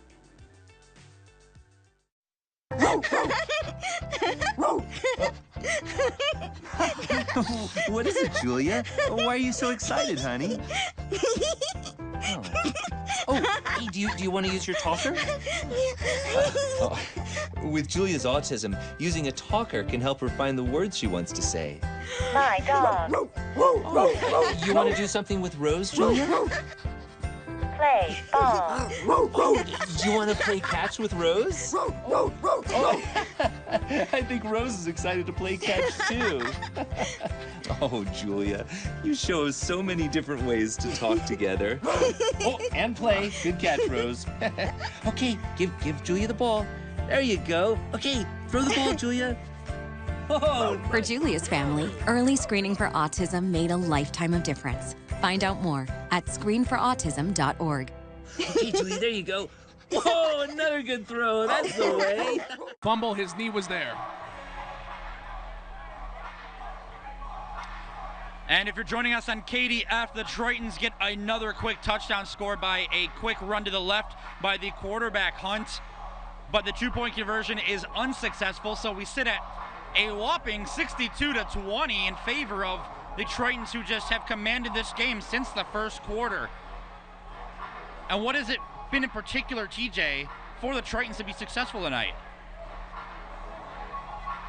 I'm sorry. I'm trying to figure out what's going on right now on the field. I think Hunt is trying to vie for a retry on the 2-point conversion because they may have called him down, but he lost the ball on the snap. He lost the ball, and he recovered the fumble with his knee down, which makes him down, obviously. So trying to advocate for it, but it's just not going to happen. That football's hard sometimes, you know? Kind of like math.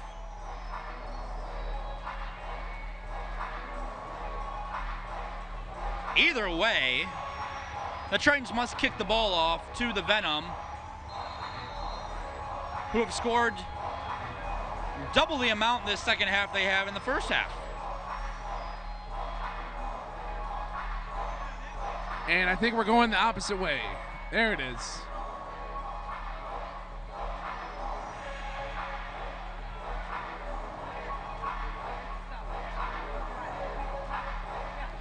Well, we hope this win propels some more attention from the community here. We have a healthy looking crowd tonight for the first ever home game.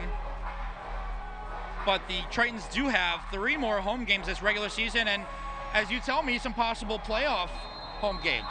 Yeah, we have the potential. If we're up there in rankings, we could host some playoff some playoff games, and we can host the championship game later on this season as well. Could you imagine a championship here? Oh man, it would be something to see. In the first season for the Tritons, as they're kicking off again here early in the fourth quarter. It's a little squib, bounces out of play around the midfield mark. And it's the same guy who gave up a ball earlier. He couldn't make the play this time. Oh my goodness. Did no one at home call him? At that point, that's just not, the moment was too big for him. He didn't want that ball. Friends, don't let friends give souvenirs away. Now the kid in the front row has the ball. He's going to go home happy. And the other guy, 2 chances, but nothing.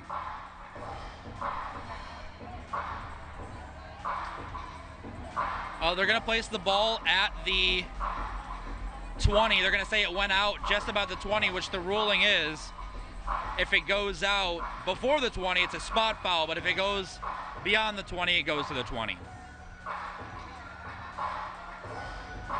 So, Venom ball at the 20. And like I was mentioning before, Corpus Christi has some roots in the arena game. They began arena football here as the Corpus Christi Hammerheads in the Intense Football League in 2004 to 2006. Later came the Sharks, as I mentioned, who also played here at American Bank Center. Venom going with 2 receivers in motion, pitch to the right instead.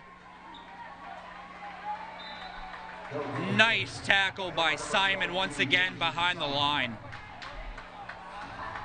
Just a great flow, great job by the defense. They saw the run, they flowed with the play, and then Simon making a great tackle on the ball. And no gain right there, now it's 2nd down and long.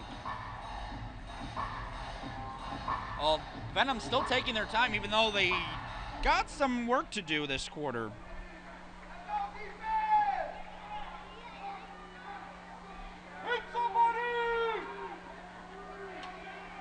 Oh no, the receiver tripped on his motion. But the play goes the opposite way for a 5-yard gain. Someone tie that man's shoes. Goodness gracious. He needs the loop-de-swoop and pull. And now a flag, the same guy that fell somehow caused a flag. This one's against the Tritons. Against the Tritons. No one in the arena can figure it out.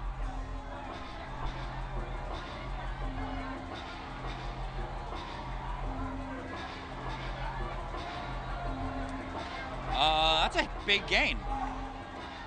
That's a 10-yard penalty that puts the Venom at the Triton 16.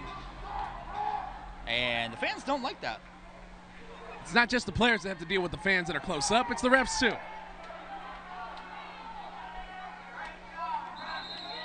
And the ref didn't like that. That's going to be a false start with the receivers in motion jumping the line too soon. 1st and 10 will be backed up to 1st and 15.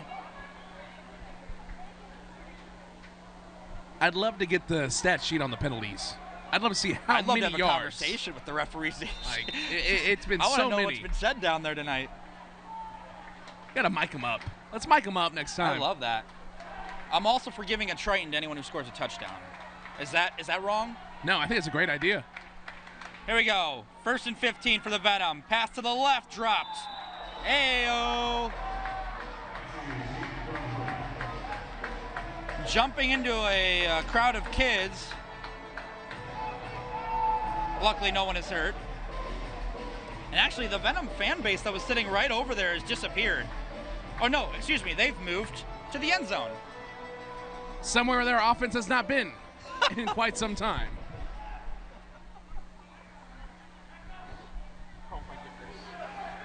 Oh, the Venom will try and correct that.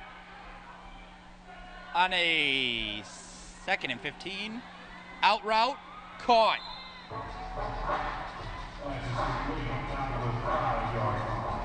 And it's something that I really don't understand why they've gotten away from it. We've talked about it. The short routes, the out routes, the hitch routes. They've had success with it, but because of penalties, because of no gains, they can't run those all the time, and it hurts them later on in the game. They do go away from it when they get here in the, per se, red zone. Richie Anderson was on that tackle. Short field for the Venom. Dalton tries to take off, hit at the 5, and swarm tackled. Great effort by Cole, dodging and weaving through the traffic of Triton defenders, but luckily enough, the swarm got there for the Tritons, and they made the stop. 2nd and goal for the Venom. And again, they've gone away from the pass. The play did break down, so Dalton had to make a choice. But the creativity has been lacking when they get inside the 10, 5-yard line tonight. Yeah, it's a really interesting just strategy when it comes to that. Blitz gets through. Pass gets off. It's a touchdown for the Venom. Could that be Richards once again? No. They must have heard me up here talking some trash. But no, it was a great play call there. Another great crossing right over the middle. That's actually the same play they scored on the left side of the field to our left over here. Absolutely. But that time, just doing it over on this side, and touchdown Venom. Under 11 to play. Venom back on the board. 26 points. Gonna go for 2.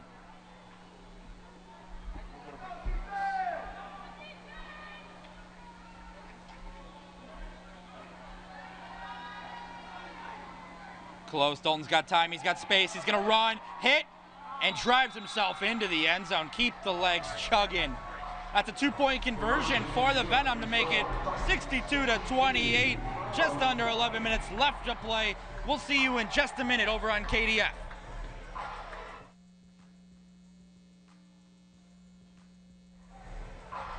For those sticking with us here on YouTube, Calling all poker players. Join us Saturday, April 6th for the Double Strike Texas Hold'em Tournament. With a total prize pool of $81,500, there's plenty at stake for everyone. But the excitement doesn't stop there. In addition to the $20,000 top prize, we've got a thrilling senior shootout, where the top 4 senior finishers play against each other for a winner-take-all $10,000 prize. Join us for all the action and excitement on April 6th in San Antonio.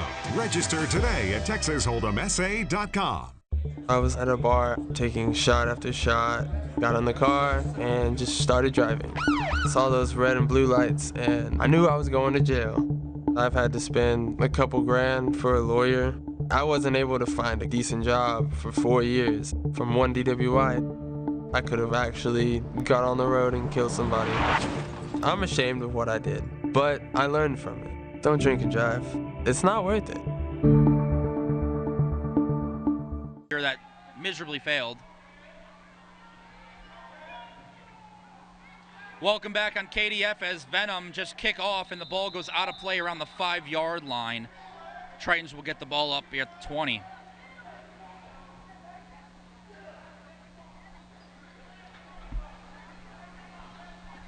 Or they'll spot it actually down there near the 5 because the ball did hit it in play first. And it'll be interesting to see here what Coach Chavez wants to do. 10 minutes left, basically 11 minutes left. You're up by a bunch.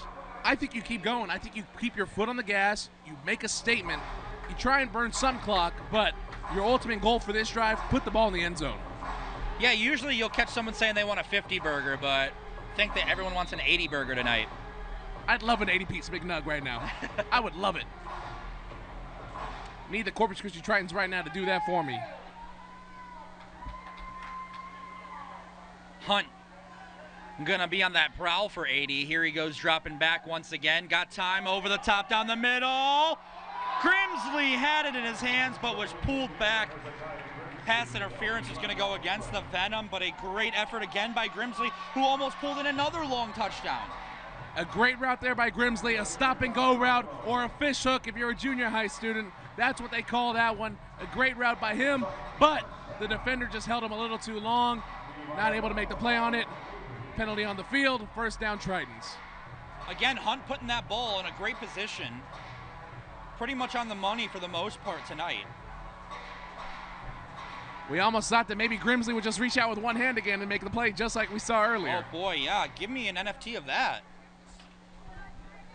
That would trade for a lot of value. Hunt drops back with time. Got his receiver, it's caught, first down. Still trying to go, but we've got a flag on the field once again. Right around the 16 yards.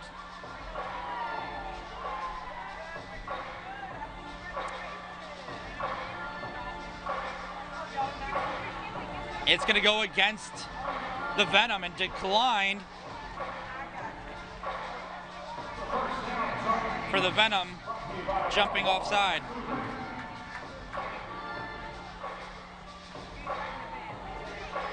And the Venom quickly, or excuse me, the Triton here quickly marching down the field. In just under already. A minute. The clock will start again. They've only held the ball about a minute. Bad snap, it's passed backwards. Anderson has to come get it, and unfortunately goes backwards. Great job by Anderson going after and getting that ball. You kind of maybe thought it was going to be called an incompletion, but a backwards pass, that's going to be a fumble. Anderson wisely goes and gets it and tries to make a play. Unfortunately for him and the Tritons, not able to do so. Second long now. And that's been the difference tonight, TJ, is Corpus limits their bad plays and limits their mistakes and are able to correct them, whereas the Venom just haven't overcome themselves. Hunt on second down. Got room, escapes the pocket, throws, caught in the end zone! Touchdown, Tritons! Excellent effort once again. Such great vision there by Hunt. Working, scrambling out of the pocket, finds his receiver downfield on the left side, opposite side of the field, perfectly thrown to where only his receiver can get it. Touchdown, Tritons up 68-28. I'm really not good at math, but I still think that's 40. Triton's gonna go for two again. Dawson motion. Got a receiver open to the back. Just sails high. Good coverage by the Venom there. So it'll stay at 68-28 with 9:16 left in the game. We're gonna take a quick break over on KDF. Stick with us over on YouTube. An accident with a company car, truck, SUV, van, or fleet vehicle is not just another car accident. Thomas J. Henry has a team of skilled company vehicle accident attorneys ready to fight for you. And with our no-win, no-fee promise, you can get the representation you deserve without worrying about upfront costs, because you don't pay unless we win. Thomas J. Henry handles serious company vehicle accident cases and gets serious results for our clients. Thomas J. Henry, the name you know, the firm you trust. When the time comes, we must be ready. When every second counts. Act fast. Do not give up. Push hard. Keep pushing when it's all on the line. Be there for each other. Be ready.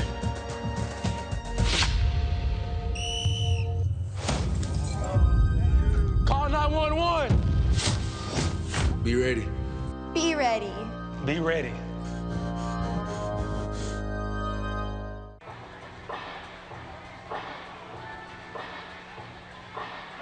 Welcome back for those of you on KDF.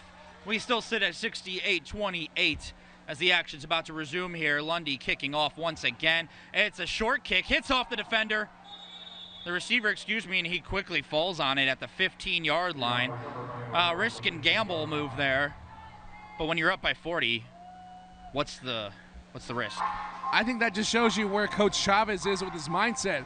He wants the ball back. He wants to continue scoring here on the Venom and to continue beating down on his in-state rival. Chavez is going to be a menace to this league.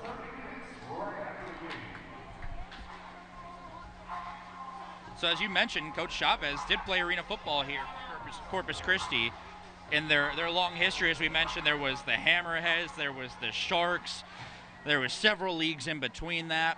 Eventually in 13, they rebranded to the Corpus Christi Fury and played in the Ultimate Indoor Football League. And the Fury played in the UIFL and the X League. Here goes Dalton from the Corpus 15, taking a shot. Touchdown, Venom. That's an answer for you. And a very quick answer, hardly any time off the clock. And that's the risk you take if you're going to do an onside kick that from that distance. You give him great field position. Cole sits in the pocket, makes a great throw. Triton now have to deal with a 68-34 lead. Oh. That's the worst case scenario for the Tritons on that one. But when you're ahead by so many, I don't know that it mentally makes a difference. On the scoreboard, yeah. 2-point conversion coming up. Dolan trying to lead his squad. He's dropping back pretty deep. Quick throw, and he's got him. Easy money. How about that? Just another one of those quick outs. We've seen it all day. Man coverage on the outside, and after he broke on the route, he was wide open.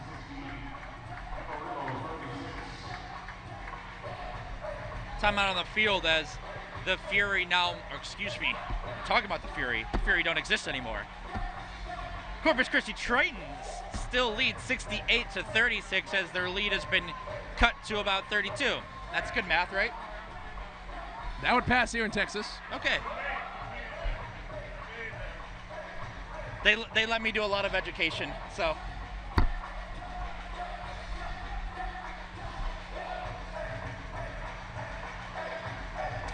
But rounding out the history of Corpus Christi's arena football, after the Fury had their time in the UIFL and the X League, the team eventually folded, came back with new ownership as the Corpus Christi Rage, but that experiment did not last through a full season, and so we haven't seen arena football since 2016, 2017. But here we are. Look at us now. A lot has happened since then, Iran. Who'd have thought? Not me. Kickoff is a line drive. Bobbled around the 10, but picked up by the Tritons. Still able to get across midfield.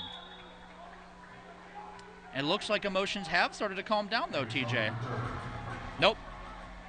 I don't think so. Not with these two in-state rivals. You're not going to see much happen. As I said, that I saw that. Someone slap someone's hand away. One thing I will say, the fans here have great dance moves. I don't know if you've noticed it, but the DJ that we've talked about and complimented all night, he's had these fans dancing all night, and it's been very easy to get behind the Triton with the energy and the vibe so high. Oh, yeah. One thing I did notice is we have the chain gang on the field. How have they not been hit? They are very crafty in their own right. Very nimble on their feet. My man's over there got the long cargo shorts on. Hunt still in to drive this one for the Tritons. Quick pass out wide, gets about 3 or 4. And that clock will keep on ticking. And they didn't give him forward progress on that one. They got him right where he went down. Oh, wow. They did mark it just about a yard forward. So 2nd and 9 for the Tritons. Clock moves under 8 minutes. A lot of fans still have stuck around, so I applaud that. I've only seen a few people trickle out, but they're here for the long haul. I think a big reason why is because you get to talk to the players after the game. Absolutely. Get some autographs. And there goes Hunt being sacked. The Venom, I guess momentum came back over the bridge. Well, It had to sooner or later. Had to get back downtown to go to the after party, you know, where the retro game spot. But that's the first sack of the day that the offensive line has given up. Very impressive so far, but just untimely sack there.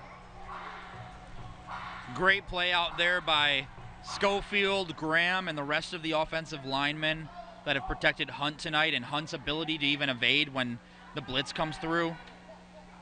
But now they have 3rd and long. Quick little out route, gets them back over midfield. And the name of the game now is kill the clock. Great job by Dawes. Caught the hitch route, turned outside, made a great play. Now it's a very much more manageable 4th down play.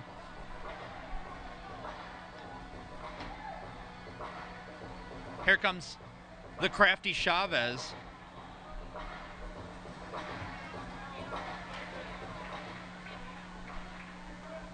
Calling an excellent first game here for the Tritons. 2 receivers in motion to the left. Hunt drops, wants to throw, got his man, but it's a little short, and there's a flag on the field. I think Doss and another receiver might have got mixed up there going across the field. And we'll see what this flag is. It came from the middle judge.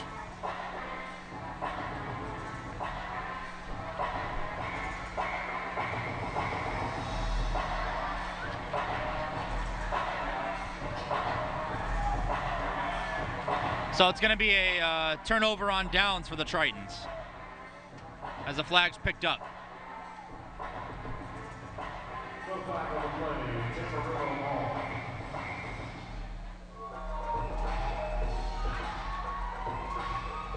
And the DJ just does not give up. I love it. There's another added bonus for you all to come out to our next Corpus Christi Tritons game. The party has not stopped all night. People are dancing. People are cheering. People are arguing with the Venom. What's not to like? Nothing. You got to get out here and come experience this kind of football at the American Bank Center. And we have a total of over 100 points scored tonight. There's some more math for you. And the You're Tritons. quick with the math. You are super quick with the math right now. I always say journalists just aren't good with math, but here I am just nailing it tonight. You're going against the stereotype right now. That's all I know. Tritons take a timeout, sort out the defense here, and try and stop the bleeding from the surging Venom here in the second half, who have been able to figure it out on offense as of late.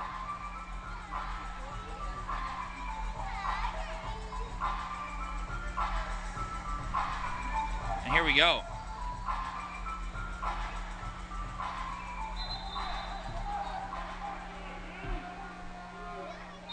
Still a lot of communication needed in this game tonight. Quick pass again. Caught and immediately hit out to the left over the 20.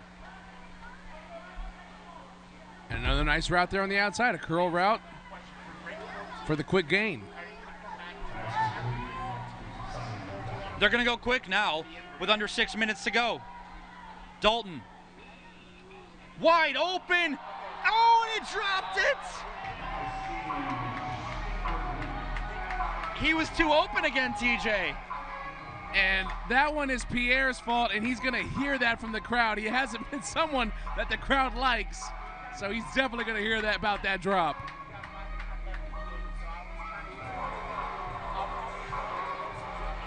Well, he needed to get low on that one.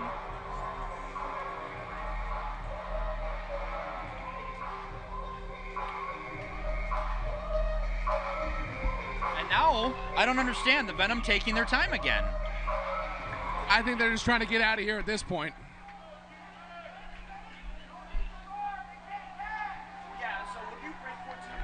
A lot of commentary from the fans tonight. I would love to hear it.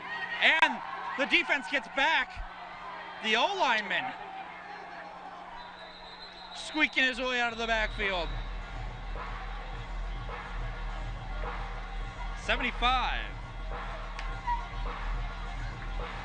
I would say the only way that play should be legal is if Jalen Riley, declared as the eligible tight end. I don't think he did. That's why we have the flag, but We have an injured player on the field. That's Alasakis just looking for some help to get up. He's able to get up and walk off on his own power. Good to see. No major injuries thus far tonight, thank goodness.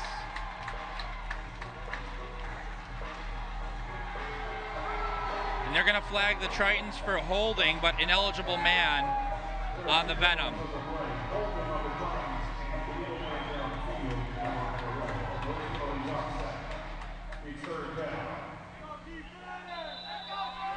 Third and short, 3rd and 3 for the Venom. 4:45, tick, tick, tick, tick.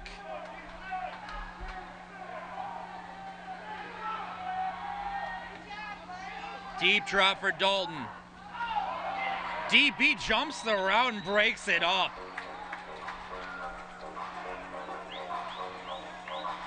And how about that? Great play by Fabian McNichols out there.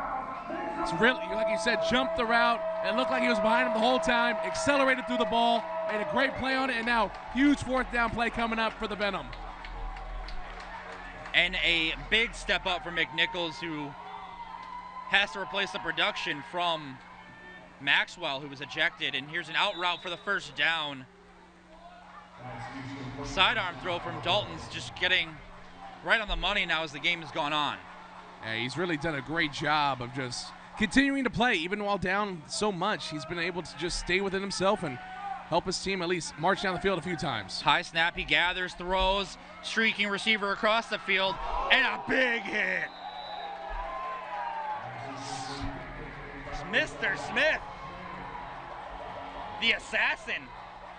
Nick Smith said, "Do not come and dance in my red zone because I'm going to put you on your butt." Oh my goodness. The dance party's been canceled for the Venom.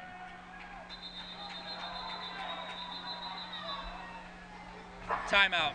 Corpus Christi again with 3:17 remaining in this game. What a hit.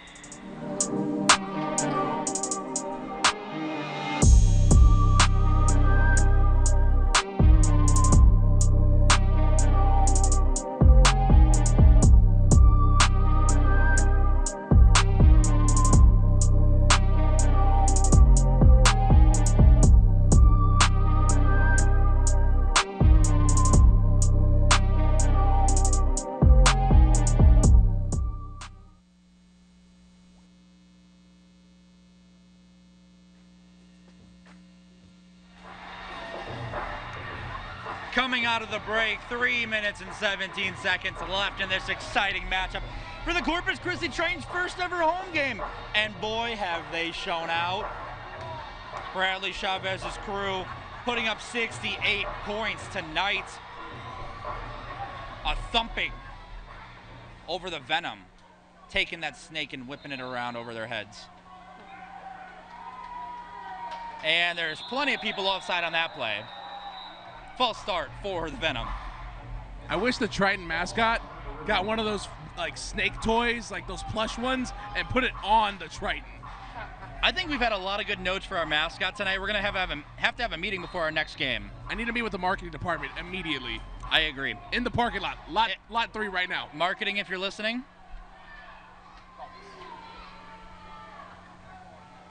So they back up just a bit. And just a lot of traffic there in the goal line. Pass might have been defended, and now a late hit in the backfield. That's Alasakis who came back into the game. Oh. They're going to give him the rough in the passer, and they're going to move right back up. I know we're all about protecting the quarterback, but that was a bang-bang play there. Not much the defensive lineman could do in that sense. He was already going full steam at the quarterback, Cole. He couldn't really hold up there. He had to lay the boomstick on him, but right there, it hurt the Tritons defense. A fresh set of downs for the Venom. 2 receivers to the right. Dalton looks left and takes off, and he's wrapped up behind the line. As the clock makes its way under 3 minutes, the Tritons really trying to hold strong and hold them to 36 points. Yeah, if you're Cole there, you cannot get tackled inbounds. You have to at least throw the ball away and get an incomplete pass to stop the clock, because now you're forced to take a timeout like they just did.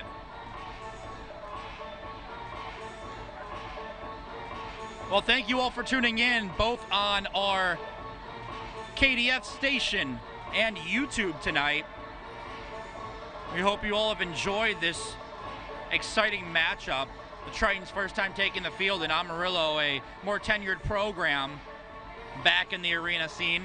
Our next game here for the Corpus Christi Tritons will be taking on the Cedar Rapid River Kings on Sunday, April 14th. That's an afternoon kickoff at 3:05 right back here at the American Bank Center, right on the waters of the Corpus Christi Bay. Sorry, I have to brag. I don't know any other stadium in our league where you can walk right out to the water. Why would you want to play anywhere else? Why would you want to be a fan of anywhere else? And it's a beautiful day out there today. Warm. The sun started peeking through. Quick throw for Dalton to the left. Receiver does a little dance. And there's a flag.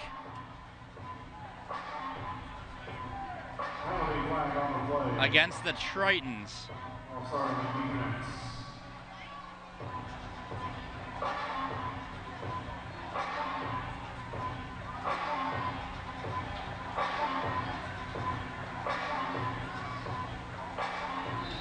Well, Tritons are losing a little bit of focus here late down the stretch. But I think they just want to get out of here.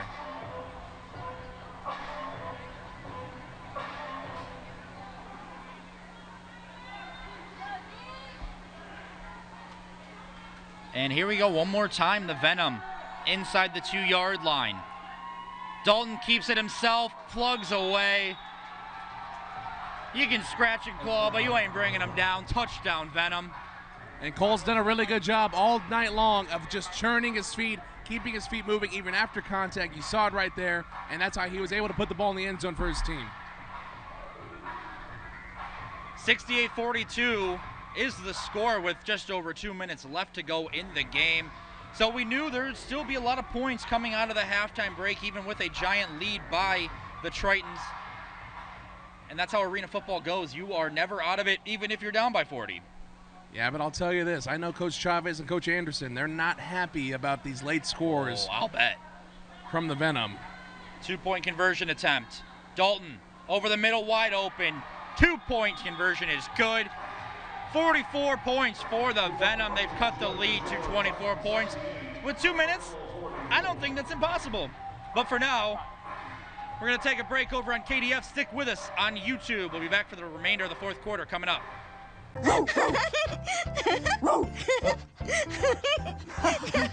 What is it, Julia? Why are you so excited, honey? Hey, do you want to use your talker? With Julia's autism, using a talker can help her find the words she wants to say. My dog. You want to do something with Rose, Julia? Play ball. Do you want to play catch with Rose? I think Rose is excited to play catch too. Oh, Julia, you show us so many different ways to talk together. Oh, and play. Good catch, Rose.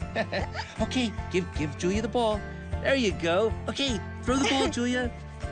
Oh. For Julia's family, early screening for autism made a lifetime of difference. Find out more at screenforautism.org.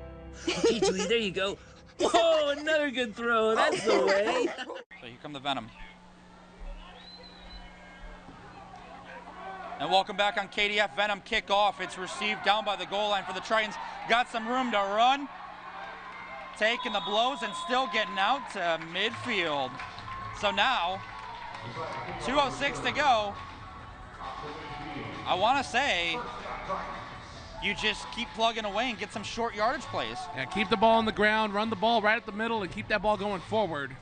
And just try your best to milk this clock as much as you can. And here's where the O-line really has to come in clutch here.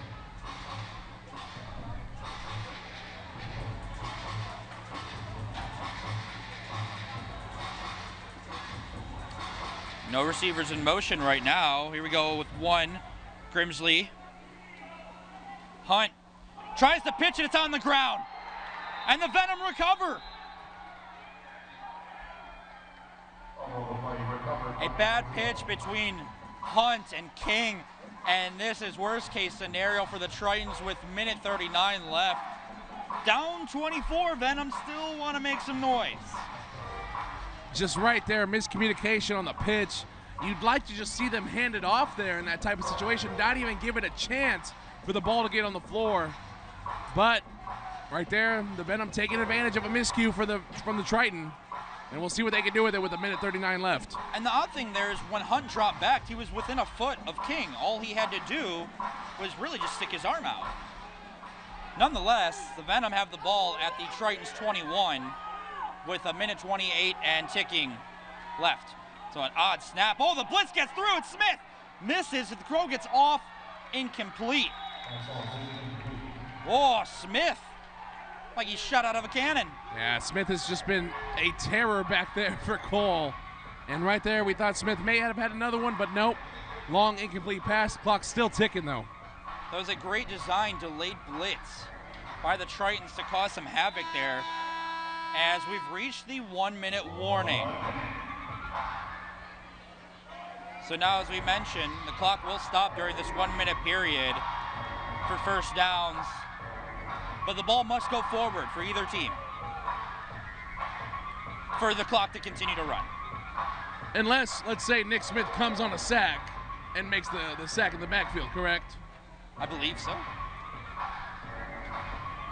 Football's hard, guys. Again, thank you all for joining us tonight. I'm Iran Hammy alongside TJ Vela. We thank you guys for joining us for the first regular season broadcast of the Corpus Christi Tritons. Many more to come. A great addition to this community, and seeing some pro sports out here is great. We have the Corpus Christi Hooks. They'll have their first pitch coming up this week. They are an affiliate of the Houston Astros in AA, and they always have some exciting games going on and promotions to keep things lively. Here goes Dalton. Don't know who he was throwing to on that one. Short throw, receiver not close. Yeah, I think we talked about the miscommunication on the last offensive play for the Tritons. Right there, I think that was a miscommunication between the quarterback and the receiver because the route just did not match the throw. Absolutely not, and the clock did stop for the incomplete pass. Another sidearm throw and off the mark for Dalton. Yeah, Cole right now, he understands that there's less than a minute left. He's being very forceful and very quick with his throws, and it's not working out for him. Well, this could be the last play for the Venom. It's 4th down and 10 at the Triton 21. Fans are getting into it. They want to see them close this one out.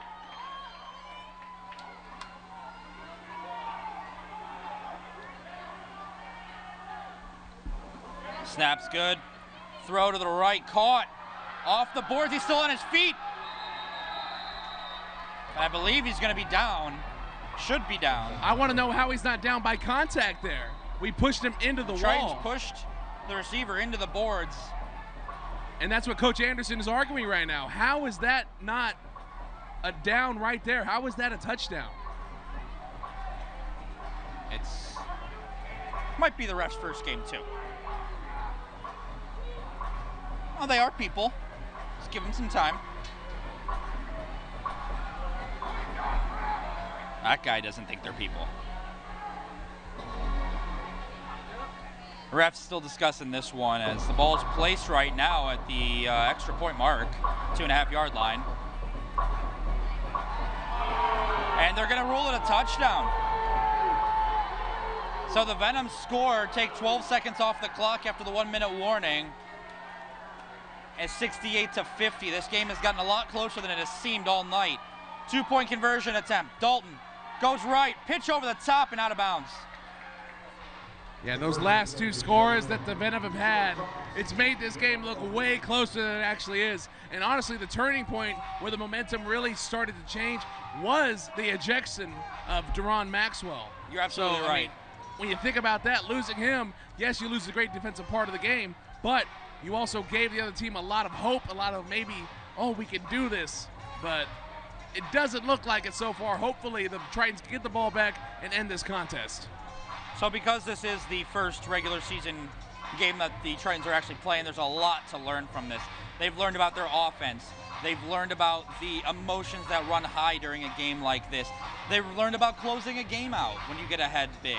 And that can be a big problem. We've seen plenty of teams throughout sports history that cannot close a game, and it's been a problem consistently. So that's something you want to nip in the bud right away. And to your point, though, the Venom have also learned a lot about themselves, too. Correct. You had games against Columbus last week and now against the Triton this week, and you've already said it. They still have to play us 2 more times, so they're going to use these learnings in the next 2 matchups for sure. Oh, we've got plenty of fun in store for you guys this spring and summer as the Tritons will play ball. Here's another onside kick collected really quickly by the Tritons.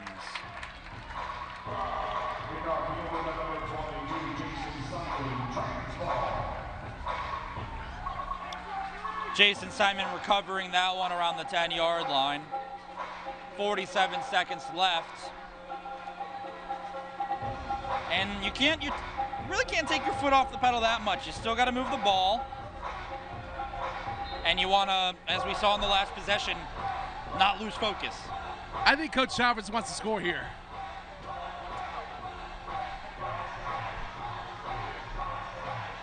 Here we go, Hunt under center. Anderson out left, and it's going to be a run to the left, and he's going to walk. Oh, the ball drops. And they're going to rule a touchdown. I'm not sure he crosses the goal line before dropping it, but nonetheless, it's a touchdown for the Tritons. Like I said, Coach Chavez wanted to score. He wanted to get one back. I think the defender thought maybe the running back was just going to fall down and just give himself up, but we'll take the points there too. 74-50. 41 seconds, and it looked like, yeah, the DB just gave up on that play to let them score and get the ball back.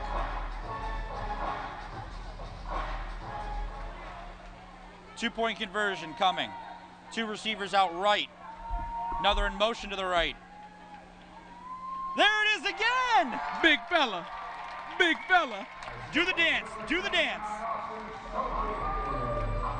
He just poured a round of shots for the boys right there. I think they're enjoying some adult beverages before the game's over. I love that play. I need that play every single night. But you know, every team that's watching across the AIF knows to look out for Schofield now.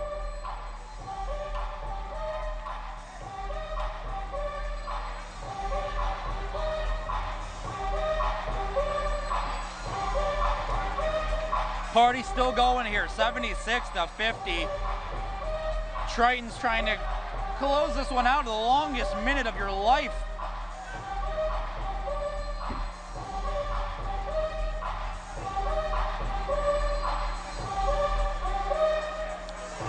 And Lundy has prevented the Venom from really any long kickoffs tonight. I'm assuming the same here.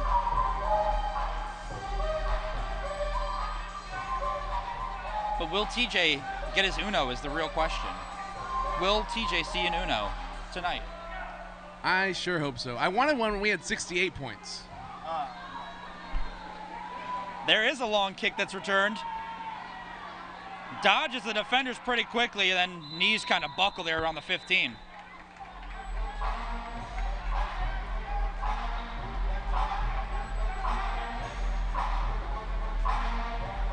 Here comes the Venom offense one more time.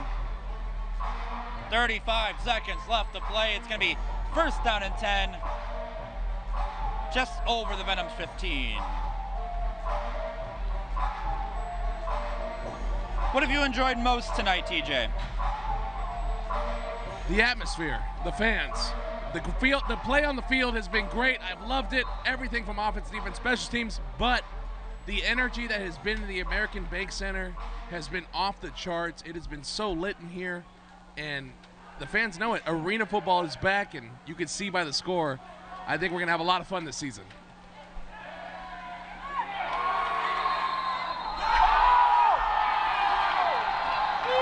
And the play was called dead. The referee blew the whistle before the throw came. It will not be a touchdown for the Tritons, but it will be a sack by number 99, the big fella, Shikorius smash Jones. I'm so surprised the refs blew the whistle there. If the quarterback was still playing, he barely got hit. Oh my goodness, Well, what a big play that would have been. Wild sequence there. Jones in on the sack, driving Dalton back. Dalton and the game's over just like that. We were too busy worrying about the last play.